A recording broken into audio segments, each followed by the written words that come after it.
Hello everyone, good morning to all. कैसे हैं आप सभी लोग?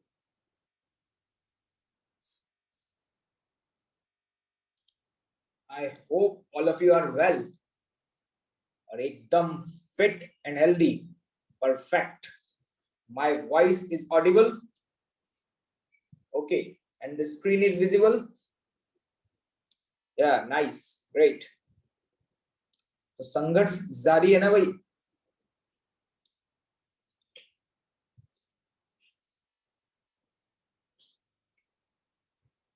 उम्मीद कर रहा हूं कि आप सभी सब्जेक्ट्स को इक्वली इंपॉर्टेंस दे रहे होंगे और एक साथ बैलेंस करके चल रहे होंगे, है ना? किसी भी सब्जेक्ट के साथ कोई भी पार्शियलिटी नहीं करनी है। और आपका एक सिंपल सा मोटो होना चाहिए कि हर दिन सबसे पहले आपको जो भी होमवर्क मिला है पहले उसको कंप्लीट करें, उसके बाद कुछ करना हो वो बाद में देखा जाएगा। तो homework is your first priority.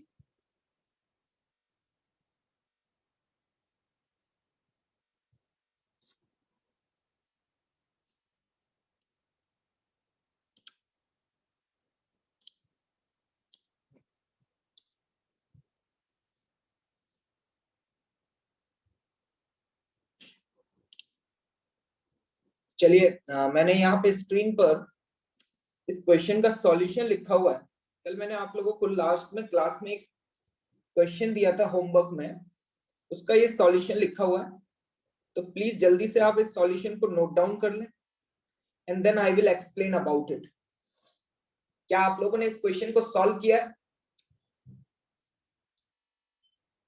Okay, I hope कि काफी सारे स्टूडेंट्स का सही भी होगा। ए का मैग्नीट्यूड 3 आ रहा है और बी का मैग्नीट्यूड 5 आ रहा है। मतलब हमें जो आंसर दिया हुआ है वो ये है, 3 and 5। और अगर एंगल फाइंड आउट करें तो एंगल जो हमारा आ रहा है वो एंगल आता है 127 डिग्री। मैं यहां पर आंसर्स लिख देता हूं।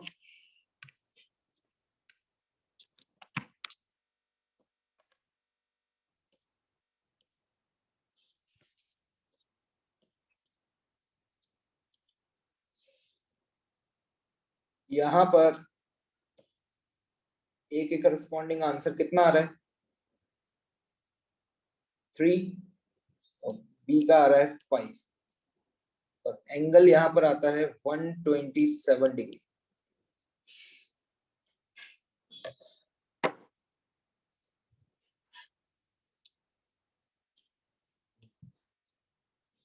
यस भाई, नहा धो करके आते हो ना तुम लोगों कि सीधे उठ करके बैठ जाते हो क्लास करने? मुझे लगता है कुछ लोग तो ऐसे होंगे कि चद्दर में लेटे होंगे अभी तक बेड पर, बस यूं मोबाइल की स्क्रीन ऑन करके बैठ गए होंगे। और आधे लोगों की तो आंख 10 बजे खुलेगी। अच्छा, मैथ्स की क्लास ओवर हो गई? ओहो, ऐसा तो नहीं है ना भाई?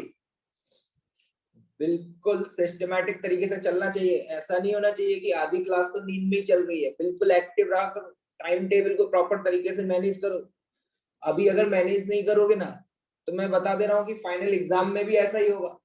जीरो आएगा, जीरो, क्योंकि आधा पेपर तो तुम्हारा सोने में निकल जाएगा। ठीक है, इसको मैं स्क्रॉल कर देता हूँ नीचे। एक बार आप अपना सॉल्यूशन चेक कर लीजिए, इसके बाद मैं ऐसे एक्सप्लेन करूंगा। मैंने कल जो भी होमवर्क दिया था वो भी हम डिस्कस करेंगे, लेकिन उस होमवर्क को हम क्लास के एंड में डिस्कस करेंगे, ठीक है? अभी हम डिस्कस करेंगे तो सभी की क्वेरीज क्लियर हो जाएंगी। रेदर देन टू टाइप, आप क्वेश्चन को नोट डाउन कर लें। देखो, वेक्टर्स के क्वेश्चन में सबसे ज्यादा इंपॉर्टेंट जो होता है ना, वो होता है क्वेश्चन की लैंग्वेज को पढ़ के समझ पाना। अगर हम क्वेश्चन की लैंग्वेज को पढ़ के समझ गए तो हमारे लिए क्वेश्चंस आसान हो जाते हैं।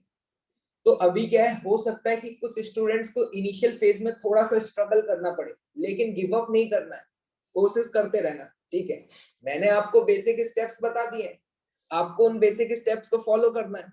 अब एकदम से तो परफेक्शन नहीं आएगा, लेकिन अगर रेगुलरली प्रैक्टिस करते रहोगे तो ये जो क्वेश्चंस पढ़ने की लैंग्वेज है वो आपको समझ आ जाएगी, ठीक है?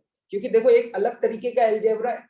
आप इससे पहले इस तरह के वेक्टर अलजेब्रा से कभी फैमिलियर तो नहीं रहे, और हम वेक्टर अलजेब्रा के बेसिक्स रूल पढ़ रहे हैं। तो शुरुआत में हमें बहुत ज्यादा सावधानी रखनी पड़ेगी। ये बिल्कुल वैसी ही बात है जब किसी छोटे बच्चे को ऐड करना और सब्ट्रैक्ट करना सिखाया जाता है तो उसके जीवन का वो सबसे टफेस्ट टास्क होता है भाई, ठीक है। मतलब उसको अगर ये पूछ लिया जाए 12 + 17 क्या होता है, तो 12 + 17 करने में ही उसकी हालत खराब हो जाएगी, क्योंकि उसने जीवन में पहली बार सीखी है कोई चीज। तो ऑब्वियस सी बात है, जब हम कोई भी चीज पहली बार सीखते हैं तो it will be a quite challenging. लेकिन अगर आप एफर्ट कर रहे हैं तो आफ्टर अ फ्यू टाइम सभी चीजें वो हमारे लिए आसान हो जाती है। क्या मेरी बात समझ आ रही है? तो वैसा ही यहाँ पर वेक्टर अलजेब्रा में होगा बेटा। वेक्टर अलजेब्रा में इनिशियली हो सकता है थोड़ा सा स्ट्रगल हो, लेकिन मेरी बताए हुए गाइडलाइंस को और मेरी बताई हुई बातों को अगर आप ध्यान से सुनते रहेंगे और रेगुलरली एफर्ट करते रहेंगे तो trust me, after the 2 weeks आप खुद कहेंगे कि सर मुझे अब वेक्टर में पूरा कॉन्फिडेंस आ गया। लेकिन अगर आप ये चाहते हैं कि एक ही दिन में कॉन्फिडेंस आ जाए तो वो कॉन्फिडेंस संभव नहीं है, ठीक। तो देखिएगा ध्यान से, यहां पर मैं एक बार इस क्वेश्चन को एक्सप्लेन कर देता हूं, ठीक है। जिन लोगों को ये क्वेश्चन समझ में नहीं आया तो जल्दी से देख लीजिएगा, उसके बाद फिर हम लोग आगे बढ़ेंगे, ठीक है। क्वेश्चन को ध्यान से पढ़ें। The sum of the magnitudes of the two vector is 8 metre. ये वाली बात समझ में नहीं आती, मैग्नीट्यूड ऑफ टू वेक्टर दिया हुआ है। तो देखो ध्यान से, यहां पर हमें बेसिकली ए का मैग्नीट्यूड और बी के मैग्नीट्यूड का समेशन दिया हुआ है, और आगे क्या लिखा हुआ है, the resultant of these two vector is perpendicular to the smaller magnitude vector and the magnitude of the resultant is 4 metre. तो स्टूडेंट कहते हैं कि सर रिजल्टेंट के मैग्नीट्यूड की दो वैल्यू क्यों दी हुई है? मैंने कहा दो कहां दी हुई है बेटा? कहता है सर 8 मीटर भी लिखी हुई है और 4 मीटर भी लिखी हुई है। मैंने कहा फंस गए ना लैंग्वेज में। ध्यान से देखो, जो यहाँ पर 8 मीटर लिखा हुआ है वो क्या है, ए का मैग्नीट्यूड प्लस बी का मैग्नीट्यूड। ये बात आपको समझ में आती है ना कि अगर मैं वेक्टर के ऊपर मॉड नहीं लगा रहा, सॉरी, वेक्टर को अगर मैं इस तरीके से लिख रहा हूं तो इसका मतलब है कि मैं सिर्फ और सिर्फ ए के वेक्टर मैग्नीट्यूड को रिप्रेजेंट कर रहा हूं। देखो ध्यान से, तो आपको ये वैल्यू दी हुई है a + b = 8, sum of the magnitude, questions पढ़ो, the sum of the magnitude, किसका सम करना है, मैग्नीट्यूड ऑफ टू वेक्टर्स। जो आपको दो वेक्टर दिए हुए हैं, मान लो एक वेक्टर ए है और दूसरा वेक्टर बी है, तो उनके मैग्नीट्यूड का सम करें तो ए का मैग्नीट्यूड ये हो जाएगा और बी का मैग्नीट्यूड ये हो जाएगा। तो a + b की value 8। I hope it is clear. और दूसरा जो दिया हुआ है वो रिजल्टेंट का मैग्नीट्यूड दिया हुआ है, मतलब mod of A vector plus B vector, ये वैल्यूज आपको गिवन है। अब देखना यहां से, मैं यहाँ पे दो मेथड बताऊंगा आप लोगों को, ठीक है। दोनों मेथड आप देख लीजिएगा ध्यान से, ठीक है। दोनों ही मेथड हमारे लिए इंपॉर्टेंट है। अगर मैं इसका डायग्राम बनाना चाहूँ तो ये डायग्राम कुछ ऐसा बनेगा। देखें ध्यान से, ये जो रिजल्टेंट आपको दिखाई दे रहा है, ये resultant one of the vector के परपेंडिकुलर होगा, ऐसा क्वेश्चन में लिखा हुआ है। Resultant of these two vector is perpendicular to the smaller magnitude vectors। मान लेते हैं कि a का मैग्नीट्यूड कम है, तो ये जो रिजल्टेंट आप देख पा रहे हैं बेटा, ये रिजल्टेंट जो है वो a के परपेंडिकुलर हो जाएगा। मेरी बातों को ध्यान से सुने। My voice is Audible? ये आर्यन यहाँ पे बोल रहे हैं वॉइस नहीं आ रही है, क्या मेरी वॉइस क्लियरली आ रही है? यस, बिल्कुल क्लियर आ रही है भाई। अपने नेटवर्क को चेक करें। देखो इस तरीके की बातें मत किया करो कि सर वॉइस नहीं आ रही है, सर आप नहीं दिख रहे हैं, है ना। कोई मतलब नहीं होता इन सब चीजों का। अगर ऐसी कोई प्रॉब्लम आती है तो एक बार अपनी डिवाइस को चेक कर लिया करें, ठीक है। कहीं ऐसा तो नहीं है कि आपको नेटवर्क इश्यू आ रहा है, ठीक है। अदरवाइज क्या होता है, ऐसे डिस्टरबेंस होता रहता है। आप लोग मेरे को टाइप करते रहते हैं, ठीक है। लगभग सभी स्टूडेंट्स को ऑलमोस्ट वॉइस क्लियर आ रही है। हो सकता है कि किसी को टेक्निकल प्रॉब्लम आ रहा हो उसकी डिवाइस में। हाँ, तो देखना ध्यान से, ये मेरे को उम्मीद है ये डायग्राम आप लोगों को समझ में आ गया होगा कि जो रिजल्टेंट वेक्टर है वो मैंने एक वेक्टर के परपेंडिकुलर बना दिया। अब देखना ध्यान से, रिजल्टेंट का मैग्नीट्यूड क्या लिखते हैं, दिस वन। ये तो फॉर्मूला याद ही होगा। रिजल्टेंट की वैल्यू कितनी दी हुई है, 4। तो यहां से squaring on both of the side हमने कर दिया तो ये आ जाएगा। ठीक है, अब देखना यहाँ पर एक बात बताओ मुझे देख करके, ऑब्जर्व करो कि जो रिजल्टेंट है वो ए के साथ कितना एंगल बना रहा है 90, तो ये मेरा एंगल अल्फा हो गया। और कल मैंने टेन अल्फा की वैल्यू लिखना बताया था। टेन अल्फा कैसे लिखते हैं, B sine theta upon A plus B cos theta. याद करो, अगर एंगल ए के साथ देख रहे हैं तो ऊपर बी आएगा, और एंगल बी के साथ देख रहे हैं तो ऊपर ए आएगा। तो ये जो एंगल 90 है ये ए वेक्टर के साथ है। तो अगर ये एंगल 90 ए वेक्टर के साथ है तो देखें एक्सप्रेशन क्या लिखेंगे, B sine theta upon A plus B cos theta. I hope कि इट इज क्लियर। लेकिन अल्फा की वैल्यू 90 दी हुई है। अगर अल्फा की वैल्यू 90 है तो जनाब तुम बताओ tan 90 की वैल्यू क्या होती है। tan 90 इज नॉट डिफाइंड, या कह सकते हैं ऑलमोस्ट इंफिनिटी होती है। तो इसका मतलब ये तभी पॉसिबल हो सकता है, इस बात को याद रखना कि अगर ये एंगल 90 है तो ये तभी संभव है जब उसका डिनोमिनेटर जो कि इस समय a plus B cos theta है, इसकी वैल्यू क्या हो जाए, 0।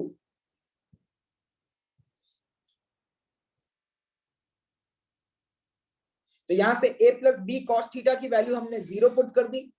तो जैसे ही 0 रखोगे तो देखो b कॉस थीटा की वैल्यू माइनस ए आ जाती है, और इस वैल्यू को आप ऊपर वाली इक्वेशन में यहाँ पे पुट कर दें। क्लियर, पुट करेंगे, सॉल्व करेंगे तो आपके पास ये इक्वेशन आती है बी स्क्वायर माइनस ए स्क्वायर बराबर 60। अब आप जानते हैं बी स्क्वायर माइनस ए स्क्वायर को ब्रेक करके लिखा जा सकता है। बी स्क्वायर माइनस ए स्क्वायर को क्या लिखेंगे, बी प्लस ए इंटू बी माइनस ए। लेकिन ए प्लस बी की वैल्यू मुझे दी हुई है क्वेश्चन में, ए प्लस बी की वैल्यू कितनी दी हुई है, 8। तो उस वैल्यू को हमने यहाँ पुट कर दिया। देखें ध्यान से, तो यहां से हमारे पास b माइनस ए की वैल्यू आ जाती है 2। तो अब हमारे पास दो इक्वेशंस हैं बेटा, एक तो क्या है b प्लस ए बराबर 8, और दूसरी इक्वेशन है b माइनस ए बराबर 2। एक इक्वेशन तो ये रही और दूसरी इक्वेशन ये रही। इन दोनों को सॉल्व करके b की वैल्यू 5 आ जाती है, a की वैल्यू 3 आ जाती है। देखो ये एक तरीका है फॉर्मूले से सॉल्व करने का। ठीक है, एक और तरीका है जो कि जल्दी जिससे सॉल्व हो जाता है। अगर आपको क्लिक कर जाएगा तो आपको दिखाई दे रहा है ये राइट एंगल ट्रायंगल है। अब राइट एंगल ट्रायंगल है तो आप ऑब्वियस सी बात है यहाँ पे क्या लिख सकते हैं, बी स्क्वायर बराबर a square plus r square, Pythagoras theorem. देखो ध्यान से, अब इस एक्सप्रेशन को हम ऐसे लिख सकते हैं, बी स्क्वायर माइनस ए स्क्वायर बराबर आर स्क्वायर, और आर की वैल्यू बेटा कितनी दी हुई है, आर की वैल्यू 4 दी हुई है। तो देखो यहां से सॉल्व करके फिर से आपके पास दो इक्वेशंस बन जाती है। यहां से थोड़ा जल्दी हो जाता है, क्विक। ए की वैल्यू आपके पास बेटा 3 आ जाती है और बी की वैल्यू 5 आ जाती है। क्या भाई समझ आई मेरी बात?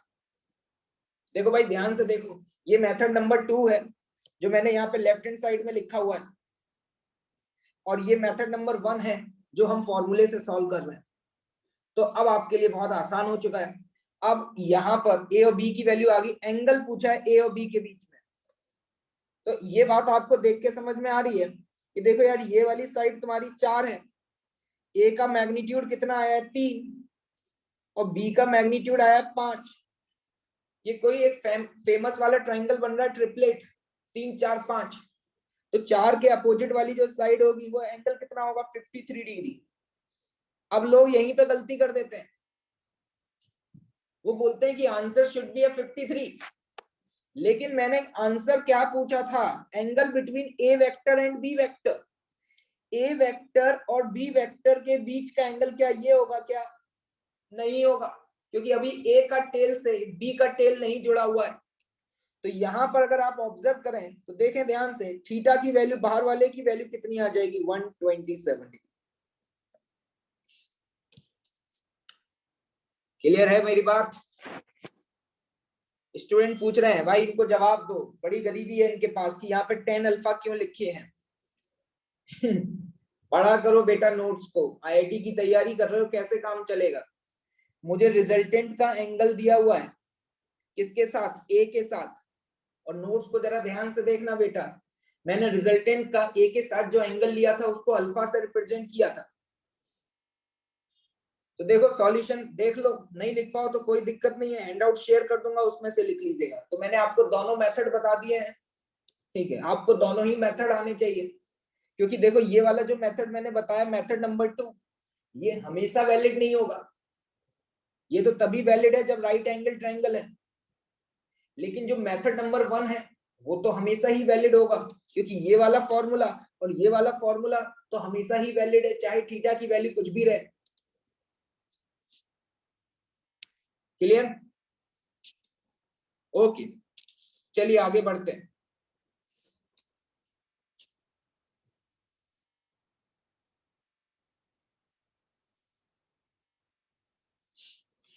हाँ, अब आते हैं नेक्स्ट इंपॉर्टेंट। अब देखो सभी लोग फोकस करिएगा, ठीक है, देखिए कुछ भी टाइप मत करिए यहां पर, ठीक है,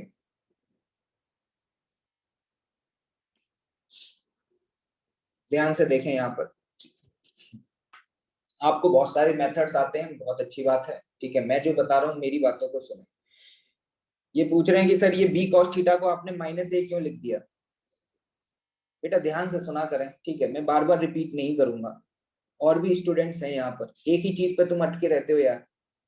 टेन अल्फा की वैल्यू 90 है, ये नॉट डिफाइन तभी होगा जब इसका डिनोमिनेटर 0 होगा।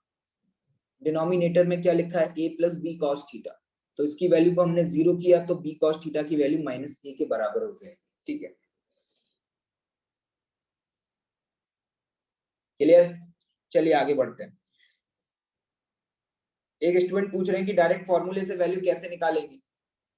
जब तुम्हारे पास a और b की वैल्यू आ चुकी है तो तुम्हारे पास cos थीटा की वैल्यू आ जाएगी, cos थीटा की वैल्यू आ जाएगी -3/5, तो वहां से आपको अपने आप ही पता चल जाएगा कि एंगल क्या होगा, तो आप फॉर्मूले से भी निकाल सकते हैं। चले, तो I hope all of you are ready. तो देखिए, आपको याद होगा जब मैंने ये सिखाया था आप लोगों को कि दो वेक्टर्स को किस तरीके से ऐड किया जाता है, ठीक है, दो वेक्टर्स को किस तरीके से ऐड किया जाता है, तो मैंने वहां पे आपको दो रूल बताए थे, एक triangle rule of vector addition और एक और नाम लिया था parallelogram rule of vector addition, मतलब पैदल चलो गांव रूल ऑफ वेक्टर एडिशन। अब हम parallelogram rule of vector addition को समझने जा रहे हैं कि इस रूल से हम किस तरीके से दो वेक्टर्स को ऐड करते हैं। मैंने इसकी डेफिनेशन यहाँ पे लिखी हुई है, डेफिनेशन को भी समझेंगे, देखिएगा क्या है। जैसे कि सपोज आपसे बोला जाए कि मान लो दिस इज ए वेक्टर, देखना ध्यान से, और दिस इज बी वेक्टर। एक वेक्टर है ए और एक वेक्टर है बी, और हमसे पूछा जाए कि ये बताओ ए वेक्टर प्लस बी वेक्टर क्या होगा। तो देखो ट्रायंगल रूल क्या कहता था कि एक वेक्टर की टेल को दूसरे की हेड से जोड़ दो। पैरेललोग्राम रूल क्या कहता है, ध्यान से सुनो। पैरेललोग्राम रूल कहता है कि आप जिन दो वेक्टर्स को ऐड कर रहे हैं उन दोनों वेक्टर की टेल से टेल मिला दो। मतलब यहां पर ये जो वेक्टर दिखाई दे रहा है बी, इस बी की टेल को ए की टेल से मिला दो। मैंने कहा ठीक है भैया मिला देते हैं। तो मिलाना तुम्हें आता है, कैसे मिलाओगे? तुम्हें पता है कि वेक्टर को हम बिना डायरेक्शन चेंज किए शिफ्ट कर सकते हैं।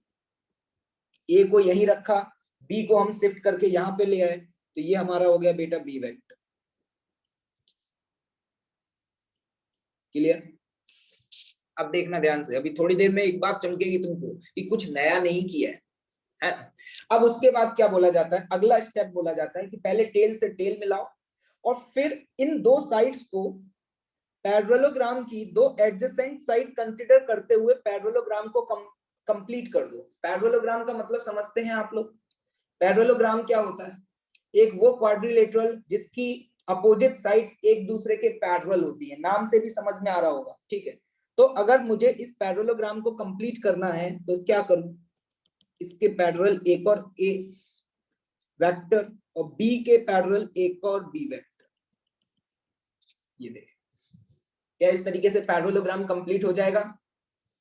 अब देखना ध्यान से, उसके बाद ये कॉमन टेल से जो वेक्टर ड्रॉ किया जाएगा, दिस वन, जो कि आप शायद देख पा रहे होंगे, this is the diagonal of the parallelogram. Focus करिएगा ध्यान से, मेरी बातों को ध्यान से सुनिएगा, एक भी पॉइंट मिस नहीं होना चाहिए, बहुत ही इंपॉर्टेंट है, फोकस। इन पैरेललोग्राम का वो डायगोनल जो कि कॉमन टेल से बनाया जाएगा, that will give you the resultant, मतलब बोल सकते हैं ये होगा आपका ए वेक्टर प्लस बी वेक्टर। अगर तुम ध्यान से देख रहे हो ना, तुमने कुछ नया नहीं किया। आपको पता है ये वाला जो वेक्टर आप देख रहे हैं, ये वाला वेक्टर, ये बी वेक्टर है, तो क्या अपन इस वाले वेक्टर को भी बी वेक्टर बोल सकते हैं? मैंने इस वाले वेक्टर को अगर यहाँ पैरेलली शिफ्ट कर दिया जनाब, फोकस फोकस, अगर मैंने इसको यहाँ पर इस वाले बी वेक्टर को इधर पैरेलली शिफ्ट कर दिया, तो यही तुम्हें ट्रायंगल रूल दिखाई दे रहा है या नहीं दे रहा है? देखना ध्यान से, ये तुम्हारा ए वेक्टर, ये तुम्हारा बी वेक्टर, तो ट्रायंगल रूल से देख करके समझ में आ रहा है this is A plus B. अभी मैंने पैरेललोग्राम रूल में इस वाले वेक्टर को जो यहां बना हुआ था उसे पैरेलली शिफ्ट कर दिया इधर। क्लियर? स्टेप क्या है, ध्यान से सुनेगा। स्टेप क्या है, हमेशा टेल टू टेल ज्वाइन करना है, हेड टू हेड नहीं करना। एक वेक्टर, जिन दो वेक्टर्स को आप जोड़ रहे हो, किसको जोड़ रहे हो? आपको ए को बी के साथ ऐड करना है, तो जिन दो वेक्टर्स को आप ज्वाइन कर रहे हो उनकी टेल से टेल मिला दो और इनको दो एडजेसेंट साइड कंसीडर करते हुए एक पैरेललोग्राम बना लो। उस पैरेललोग्राम का वो वाला डायगोनल, कौन सा वाला, ये भी सुन लेना, पैरेललोग्राम में दो डायगोनल होंगे, वो वाला डायगोनल जो कॉमन टेल से निकलेगा, that will give you the A vector plus B vector. पता है बेटा, तुम्हें देख करके समझ में आ रहा है ना कि कुछ अलग नहीं है, बिल्कुल वैसा ही है जैसा ट्रायंगल रूल था, लेकिन बस बोलने का तरीका बदल गया। जैसे आपने बचपन में एक्टिव पैसिव पढ़े होंगे, तो वहां पे ऐसे सवाल पूछे जाते थे, राम फिजिक्स पढ़ता है, पहला स्टेटमेंट, अब इसका पैसिव बना दो। राम फिजिक्स पढ़ता है, पहला स्टेटमेंट, फिजिक्स राम पढ़ता है। तो चीजें वही हैं, एज इट इज सेम, बोलने का अंदाज बदल गया। जो बी वेक्टर यहां था उसको इधर शिफ्ट कर दिया, तो यही आपके लिए पैरेललोग्राम रूल बन गया। ठीक, रिजल्ट सारे सेम रहेंगे, आज भी रिजल्टेंट वही है। लेकिन सर हम ऐसा क्यों कर रहे हैं? ऐसा करने से क्या है, हमें थोड़ी अच्छी फील आती है, हमारी चीजों को लेकर के अंडरस्टैंडिंग अच्छी हो जाती है। जैसे कि फॉर एग्जांपल मैं भी तुम्हारे सामने बोलूं कि यार एक फोर्स इधर लग रहा है 3 न्यूटन का और एक फोर्स सपोज इधर लग रहा है 4 न्यूटन का, तो ऑब्वियस सी बात है तुम्हें समझ में आ रहा है देख करके कि जो रिजल्टेंट होगा वो उसके बीच में कहीं आएगा। तो आप यहाँ पे इस फील को थोड़ा अच्छे से समझ पा रहे हैं। और दूसरी बात एक और, कि यहाँ पर दो वेक्टर्स के बीच का जो एंगल होगा वो एंगल ये वाला होगा, थीटा। क्लियर? और अब सुनना दूसरा पॉइंट, ये तो पहला डायगोनल हो गया। अब तुम्हारे मन में सवाल ये आ रहा होगा कि सर दूसरा डायगोनल क्या रिप्रेजेंट करता है? तो देखना, दूसरा डायगोनल मैंने ये बना दिया, ये देखो ध्यान से, क्या देख पा रहे हो आप लोग? और सपोज इस डायगोनल को अपन लोग नाम रख देते हैं D2, इस डायगोनल का नाम रख दिया D2। तो देखो D2 की वैल्यू किसके बराबर होगी? यहां पर D2 वेक्टर बराबर आता है A vector minus B vector. कैसे आया? A vector minus B vector कैसे लिखा मैंने, देख करके बताओ।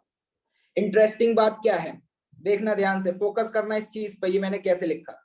आप इस वाले ट्रायंगल को ऑब्जर्व कर रहे हैं, इस वाले ट्रायंगल को, सिर्फ इस वाले ट्रायंगल को जो मैं मेंशन कर रहा हूं, उस ट्रायंगल को देखो, क्या देख पा रहे हैं? तो इस वाले ट्रायंगल में जरा देख करके बताओ कि यहाँ पे तुम्हें तीन वेक्टर दिखाई दे रहे होंगे, बी वेक्टर, D2 वेक्टर और A वेक्टर।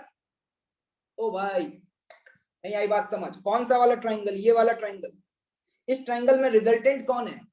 रिजल्टेंट वो होता है जो हेड टू हेड मिला हो और टेल टू टेल मिला हो।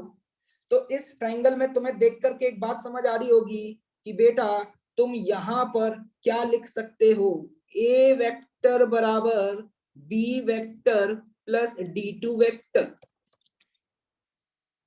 नहीं आया? क्योंकि A रिजल्टेंट है, इस ट्रायंगल में A रिजल्टेंट है, तो A की वैल्यू को ये लिख सकते हैं। अब यहां से हमने D2 वेक्टर की वैल्यू निकाली, तो इंटरेस्टिंग बात बताई क्या है, कि एक पैरेललोग्राम्स के जो दो डायगोनल हैं, एक तो आपको एडिशन बताता है मतलब ए वेक्टर प्लस बी वेक्टर, और दूसरा देता है a vector minus b vector. याद रखने वाली बात क्या है, अब तुमने जो डायगोनल बनाया है इस डायगोनल का हेड ए पे मिल रहा है, तो देखो याद रखने का तरीका, जिस पे मुकुट आएगा डायगोनल का उसको ज्यादा इज्जत देनी है। यहाँ पे मुकुट किसके ऊपर आ रहा है, मुकुट का मतलब हेड, हेड किसके ऊपर आ रहा है, ए के ऊपर आ रहा है, तो हम यहाँ लिखेंगे ए माइनस बी, क्योंकि जब आप सब्ट्रैक्ट कर रहे हैं तो ये भी तो इंपॉर्टेंट है कि पहले ए आ रहा है या पहले बी आ रहा है। जब ऐड करते थे तो जरूरत नहीं पड़ती थी, क्योंकि ए प्लस बी लिखो या बी प्लस ए लिखो कोई फर्क नहीं पड़ता, लेकिन जब आप सब्ट्रैक्ट कर रहे हैं तो ये भी तो मैटर करेगा ना कि ए में से बी को माइनस करना है या बी में से ए को माइनस करना है, क्योंकि a minus b is not same as b minus a. तो मैंने लोगों को बताया, तो लोगों को याद रखने का तरीका मैंने कैसे बताया कि मैंने कहा कि अगर मैंने ऐसे डायगोनल ड्रॉ किया और इसका मुकुट ए के ऊपर आ रहा है तो जिसके ऊपर ताज है उसको इज्जत मिलेगी, मतलब ए माइनस बी याद रखने का तरीका, नहीं तो आप ट्रायंगल रूल से देख ही सकते हैं। तो ये हो गया आपका D2 वेक्टर। तो इंटरेस्टिंग बात आपको यहाँ पर क्या समझ में आई कि एक पैरेललोग्राम के जो दो डायगोनल्स होते हैं, पहला डायगोनल जो कॉमन टेल से निकलता है, सुनना ध्यान से, पहला डायगोनल जिसको अपन लोग यहाँ पे D1 बोल देते हैं, D1 वो होगा the sum of the two vectors, और दूसरा डायगोनल बेटा जो है वो क्या होगा, subtraction of two vectors. This is important, मतलब एक पैरेललोग्राम के दो डायगोनल मुझे ये वैल्यू देते हैं। Is it clear? ठीक है, अब देखिएगा ध्यान से, अब इसको पढ़ लो ध्यान से, जो मैंने स्टेटमेंट यहाँ पे लिखा हुआ है, two vectors are join tail to tail, पढ़े ध्यान से, tail to tail and they are representing the two adjacent sides of a parallelogram, then the diagonals of a parallelogram starting from the common tail of a vector will represent the resultant of two vectors. Clear? आज के बाद अगर parallelogram rule से हमें resultant निकालना है तो basic step क्या होगा, उन दोनों की टेल से टेल मिला दो, और जब आप टेल से टेल मिलाओगे तो जो डायगोनल कॉमन टेल से बन रहा होगा that will give you the resultant. अब यहां से तुम्हें एक बात समझ आ गई होगी कि मान लो यार ये ए वेक्टर है ये बी वेक्टर है, तो डायगोनल तो बीच में ही रहेगा कहीं, मतलब इन दोनों के बीच में ही आएगा ना कहीं पे, अरे आएगा या नहीं आएगा?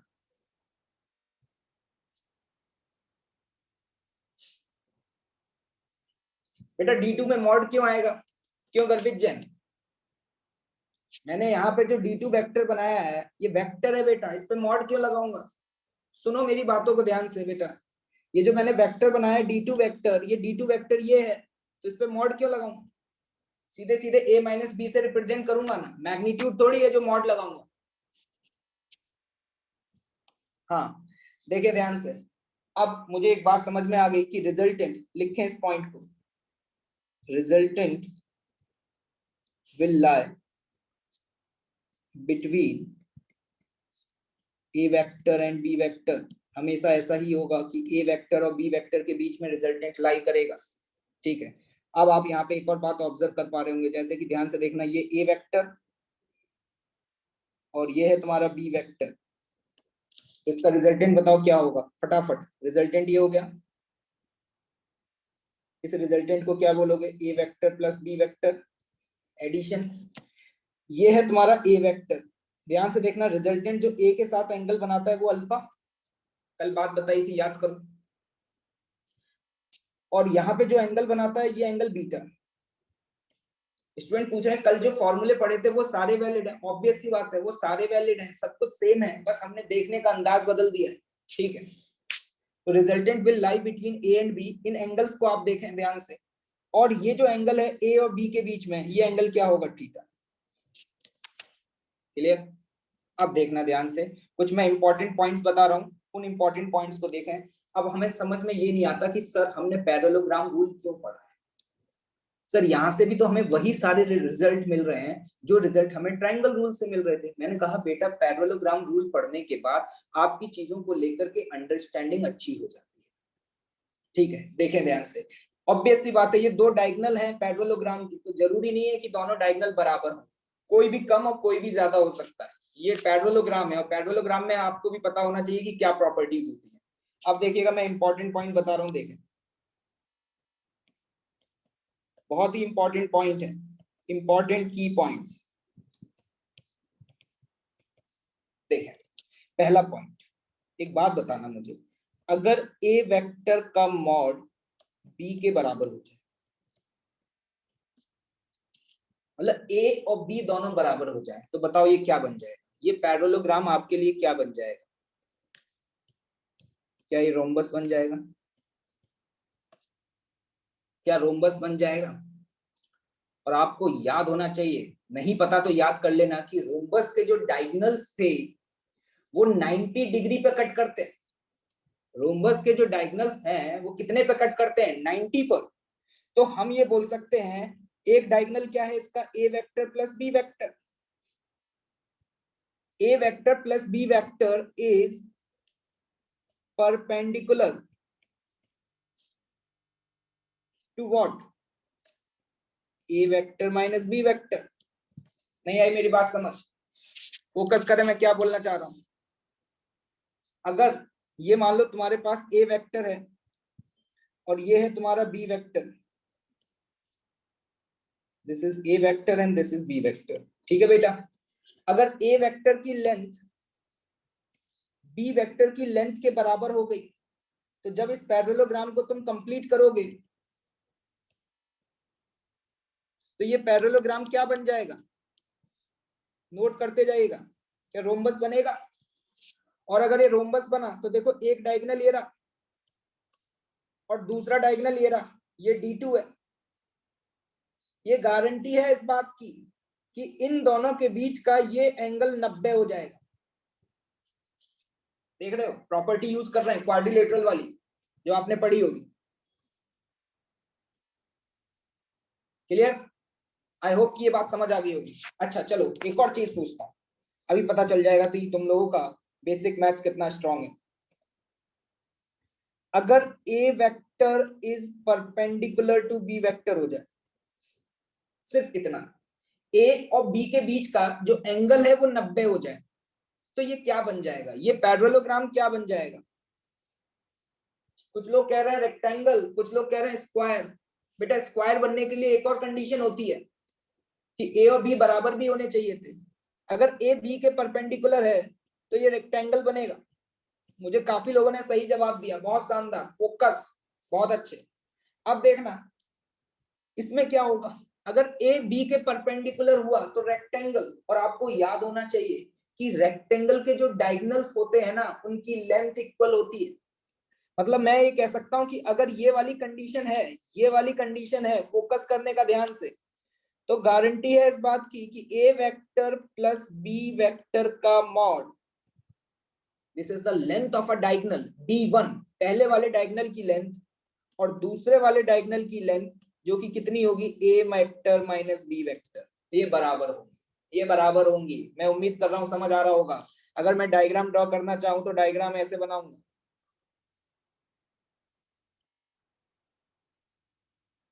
मान लो ये है तुम्हारा ए वेक्टर और ये है तुम्हारा बी वेक्टर।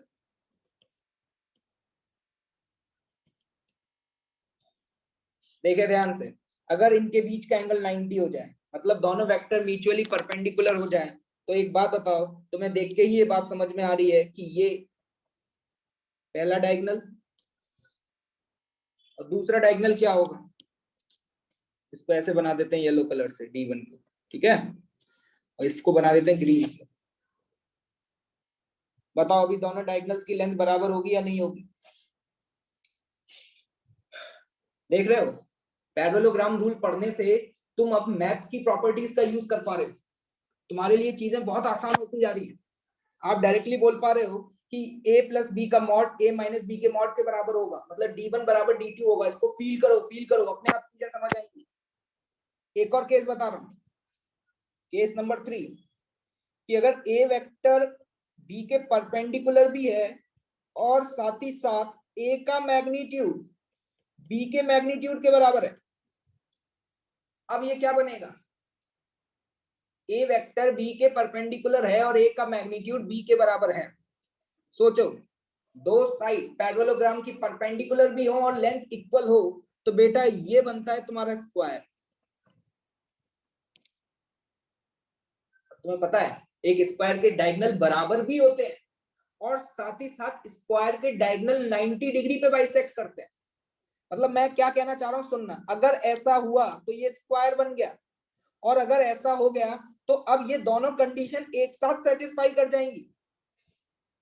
ओहो, बाउंसर बाउंसर, फोकस फोकस, मैंने क्या बोला, अगर ऐसा हुआ तो इट इंप्लाइज कि ए vector plus B vector is perpendicular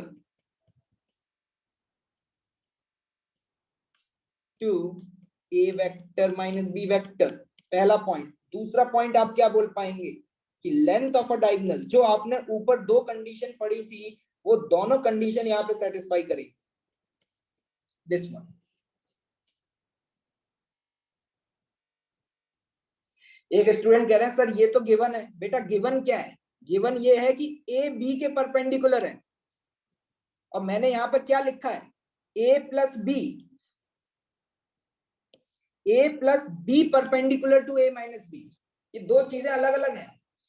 A और बी तो उस पैरेललोग्राम की दो साइड्स हैं। आप डायग्राम से समझने की कोशिश करेंगे तो समझ में आएगा। ये ए वेक्टर और ये बी वेक्टर, अब ये 90 पर हैं और ये दोनों इक्वल हैं। तो ये जो डायगोनल है ना बेटा, ये वाला डायगोनल जो कॉमन टेल से बन रहा है, कहां से बन रहा है, कॉमन टेल से। ये a प्लस बी है और ये डायगोनल क्या है तुम्हारा, a माइनस बी। क्या ये 90 पर बाइसेक्ट करेंगे भाई, क्या ये 90 पे बाइसेक्ट करेंगे, क्या इक्वल होंगे, बिल्कुल होंगे। तो आप यहाँ पे देख पा रहे हैं कि तीसरे वाले केस में हमने ऊपर जो दो कंडीशंस पढ़ी थी, कंडीशन नंबर 1 और 2, उन दोनों को एक साथ कंबाइन कर दिया। एक स्टूडेंट कह रहे हैं कि D2 can be a b vector minus a vector, Preet Mehta. बेटा मेरी बातें क्यों नहीं सुनते हो तुम ध्यान से। मैंने यहाँ पे जो डी वेक्टर बनाया है, इसका हेड कहाँ पे बनाया था, ये मैंने D2 वेक्टर ये बनाया था। ये अगर मैं ऐसे लिख रहा हूं तो a माइनस बी लिखूंगा, और अगर इसको उल्टा कर दूं, अगर इसका मुकुट b पे आ जाए, तो मुकुट अगर b पे आएगा तो a माइनस बी नहीं लिखूंगा बेटा, तो उस समय मैं b माइनस ए लिखूंगा। ठीक है, तो जब हम वेक्टर बना रहे हैं तो देखना पड़ेगा, अभी थोड़ी देर पहले बताया था ना कि किस पे मुकुट आ रहा है उसका, इस पे फोकस करें। तो ये स्क्वायर की प्रॉपर्टी है, इस बात को आप यूज कर करके इस तरीके के बेसिक सवालों को आप सॉल्व कर सकते हैं। ठीक, याद रखना कि स्क्वायर के डायगोनल्स 90 पे बाइसेक्ट करते हैं, लेकिन रेक्टेंगल के डायगोनल 90 पे बाइसेक्ट नहीं करते हैं। मतलब यहां पर ये वाला जो एंगल है ये 90 नहीं होगा। रेक्टेंगल के डायगोनल्स की लेंथ बराबर होती है, लेकिन उनके बीच का ये एंगल 90 नहीं होता है। क्लियर, चलिए आगे बढ़ते हैं। तो ये कुछ प्रॉपर्टीज हैं, इनको आपको याद रखना है। ठीक, इंपॉर्टेंट बात सबसे ज्यादा कि पैरेललोग्राम का जो डायगोनल्स हैं वो होते हैं a प्लस बी और a minus B. a minus B आपका b माइनस ए भी हो सकता है, वो डिपेंड करेगा कि जो मुकुट बनाया है वो a पे बनाया है या फिर b पे बनाया है। अब देखना एक और इंपॉर्टेंट ऑब्जर्वेशन, ये बात हम कल ऑलरेडी प्रूव कर चुके हैं। आपको याद होगा कल हमने एक सवाल किया था लास्ट में, जिसमें दो फोर्सेस थे और दोनों फोर्सेस का मैग्नीट्यूड बराबर था, याद है। मान लो ये है ए वेक्टर और ये है बी वेक्टर, इनके बीच का ये एंगल जो है वो थीटा है। अगर ए की वैल्यू बी के बराबर हो जाए, मैग्नीट्यूड,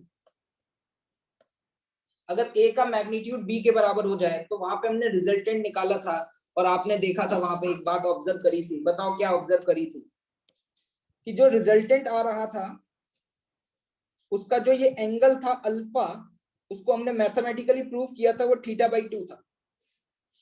क्या अलोंग द बाइसेक्टर था या नहीं था, a प्लस बी।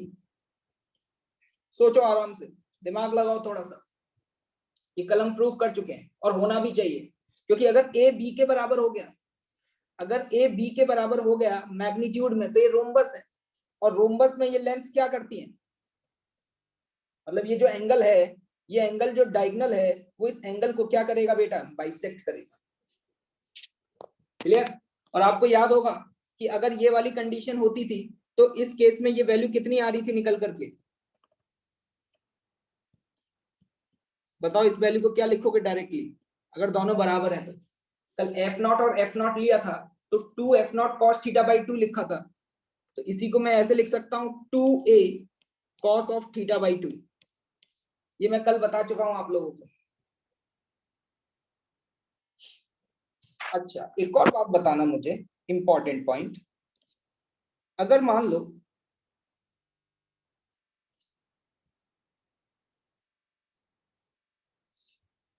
ये बी वेक्टर और ये ए वेक्टर, इन दो वेक्टर में कौन कम है कौन ज्यादा है, बी ज्यादा है या ए ज्यादा है,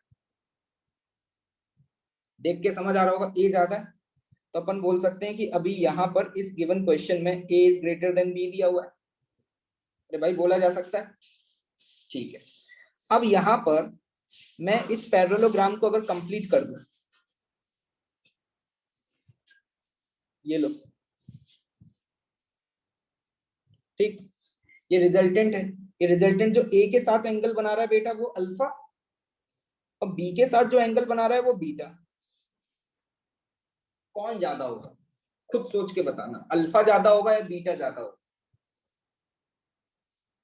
अगर ए ग्रेटर देन बी है तो अल्फा ज्यादा होगा या बीटा ज्यादा होगा, तो मैं देख के समझ में आ रहा होगा कि इस केस में alpha is less than beta, beta ज्यादा होगा या नहीं होगा। बहुत अच्छे। याद रखने का तरीका क्या है, जिस वेक्टर की लेंथ ज्यादा होगी रिजल्टेंट उसी की तरफ ज्यादा झुका हुआ होगा। सुनिएगा ध्यान से, जो ज्यादा बड़ा उसको ज्यादा सम्मान दिया जाएगा। अब कोई सम्राट, यहाँ पर ए और बी में कौन डोमिनेट कर रहा है, ए, तो ए को इज्जत ज्यादा मिलनी है। अगर ए को इज्जत ज्यादा देनी है तो जो रिजल्टेंट है वो ए की तरफ ज्यादा झुका हुआ होगा, और ए की तरफ ज्यादा झुका हुआ होगा तो देख के समझ में आ रहा है अल्फा और बीटा में कौन ज्यादा होगा, बीटा ज्यादा होगा अल्फा से। नहीं आई बात समझ। दूसरा पॉइंट सुनिएगा ध्यान से, देखिए ये मैं क्वाड्रिलेटरल की प्रॉपर्टी से कितनी सारी चीजें कंक्लूड कर पा रहा हूं जो आप ट्रायंगल रूल से कंक्लूड नहीं कर सकते थे, लेकिन आज पैरेललोग्राम बनाने के बाद तुम्हें कितनी सारी चीजें एक साथ दिख रही हैं। अरे दिख रही हैं गरीबों।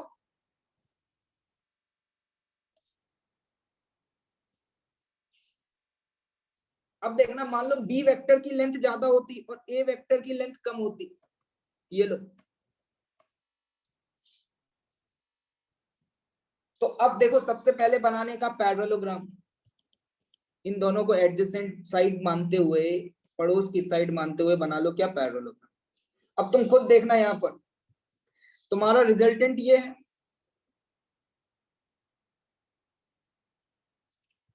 ये एंगल बीटा और ये एंगल अल्फा, कौन सा एंगल ज्यादा है, अल्फा या बीटा। यहां पर बी का मैग्नीट्यूड ए से ज्यादा है, ये आपको दिखाई दे रहा है। अगर बी का मैग्नीट्यूड ए से ज्यादा हो गया तो देख करके बताओ जल्दी से कौन ज्यादा होगा, मतलब alpha is greater than beta, alpha is greater than beta. क्या लग रहा है, क्या लग रहा है, क्या बहुत सारी चीजें दिख रही हैं तुम्हें, क्या सारी चीजें समझ आ रही हैं, क्या आप कंक्लूड कर पा रहे हो चीजों को। और अगर दोनों बराबर थे, ये वाला केस, ये वाला केस जो ऊपर दिखाई दे रहा है, ए की वैल्यू बी के बराबर है। अब जब दोनों बराबर हैं तो दोनों को बराबर इज्जत मिलेगी, अरे मिलेगी या नहीं मिलेगी। इसीलिए इस केस में आप देख रहे थे कि जो रिजल्टेंट था वो रिजल्टेंट किसके अलोंग आएगा, बाइसेक्टर के अलोंग, मतलब अल्फा की वैल्यू भी थीटा बाई 2 होगी और बीटा की वैल्यू भी थीटा बाई 2 होगी। क्लियर। देखे ध्यान से, जो पढ़ा रहा हूं उसको ध्यान से सुनते जाएं, अदरवाइज बहुत इंपॉर्टेंट पॉइंट आप लोग मिस कर देंगे, किताबों में नहीं मिलने वाले ये सारे पॉइंट्स। जो बातें बता रहा हूँ फोकस करके सुने ध्यान से। तो देखो याद रखने का तरीका, मुझे ऐसे याद नहीं रहता था लेकिन मैंने लॉजिकली याद कर लिया कि रिजल्टेंट उसकी तरफ ज्यादा झुका हुआ होता है जिसका मैग्नीट्यूड ज्यादा होता है। ठीक है, तो अगर बी की वैल्यू ए से ज्यादा है तो अल्फा बीटा से ज्यादा होगा। ये अल्फा और बीटा क्या है ये तो समझ आ गया ना। चलिए ठीक है, आगे बढ़ू, नोट करते जाइएगा साथ ही साथ, जो पॉइंट मिस हो जाए उसको बाद में नोट कर लेंगे। हाँ, अब देखिएगा ध्यान से, अब इस पर एक दो क्वेश्चन सॉल्व कर लेते हैं। जैसे मान लो हमने अपना एक ब्लॉक लिया और उस ब्लॉक पे इधर फोर्स लगाया 10 न्यूटन, ठीक है। अब देखना इससे फील बहुत अच्छी आएगी, और यहाँ पे अपन ने फोर्स लगाया 10 न्यूटन, और इन दो फोर्सेस के बीच का एंगल है 60 डिग्री।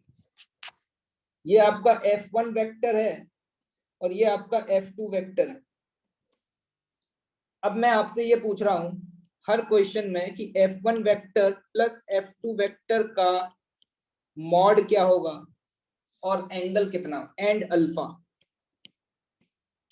क्या बता पाओगे, क्या बता पाओगे? देखो एक तो वही तरीका है, फॉर्मूला लगाओ, square root of A square plus B square plus 2ab cos theta. लेकिन एक चीज आज के बाद याद रखना, जैसे ही तुम्हें दोनों का मैग्नीट्यूड बराबर दिखाई दे, जैसे ही तुम्हें दोनों का मैग्नीट्यूड बराबर दिखाई दे, तो तुम्हें इस केस में पता है कि ये जो रिजल्टेंट आप लिखोगे F1 vector plus F2 vector का मॉड, ये बराबर क्या आप directly 2f0 cos theta by 2 लिख सकते हो। 2 into 10 into cos theta by 2। Theta कितना है, दो वेक्टर्स के बीच का एंगल कितना है 60 डिग्री, तो ये हो जाएगा 30। तो देखो ये वैल्यू कितनी आ रही है तुम्हारे पास, 10√3 न्यूटन। क्या समझ में आया? ऐसा क्वेश्चन हम कर भी चुके हैं। और बताना ये जो रिजल्टेंट है, मतलब ये देख रहे हो, समझने की कोशिश करना। तुमने एक ब्लॉक लिया, उस ब्लॉक पे बेटा एक फोर्स लगाया 10 न्यूटन इस दिशा में, और एक फोर्स लगाया बेटा तुमने इस दिशा में, तो इन दोनों का जो रिजल्टेंट आ रहा है वो बीच में आ रहा है, और इसकी वैल्यू कितनी आ रही है 10√3। ये एंगल कितना होगा, ये एंगल क्या मैं डायरेक्टली बता सकता हूं अभी ये एंगल कितना होगा अल्फा? दोनों फोर्सेस का मैग्नीट्यूड बराबर है, तो सोच करके बताओ, मैग्नीट्यूड बराबर है तो रिजल्टेंट एंगल बाइसेक्टर पे होगा, तो आधा आधा बटेगा, तो ये एंगल 30 आ जाएगा। नहीं आया समझ? ये हो गया ए पार्ट। अब मैंने सपोज यहां पर फिर से थोड़ा सा परिवर्तन कर दिया। मान लो ये फोर्स 10 न्यूटन और ये फोर्स 10 न्यूटन, ये एक ब्लॉक है उस पर दो फोर्स लग रहे हैं, देखना ध्यान से। और इनके बीच का ये जो एंगल है, ये एंगल है बेटा 120 डिग्री। कितना है एंगल, 120 डिग्री। बताओ इस केस में आंसर क्या दो?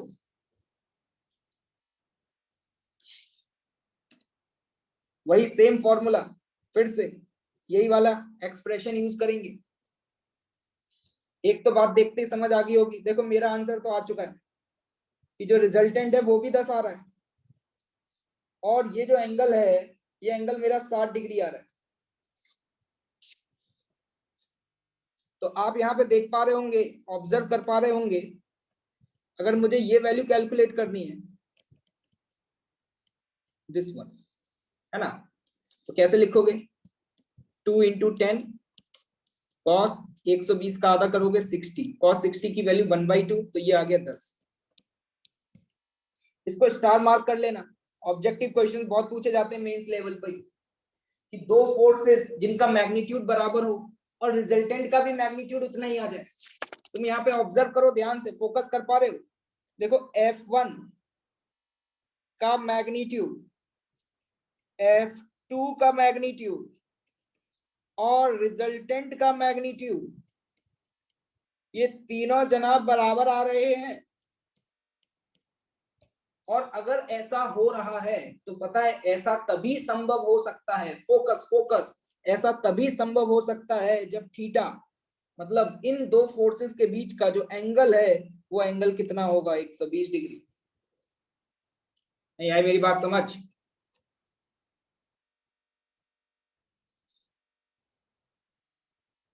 क्लियर? एक और क्वेश्चन दिया जाए।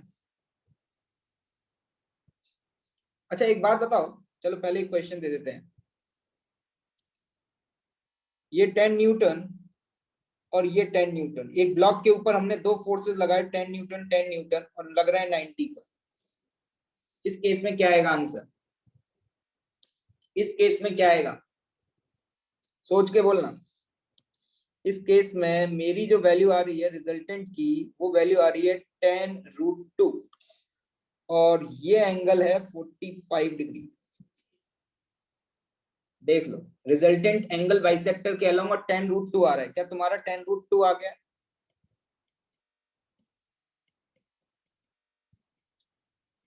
कैसे लिखोगे? 2f0 cos θ/2, मतलब ये वैल्यू 45 डिग्री, तो यहां से वैल्यू आ जाती है बेटा 10√2 न्यूटन।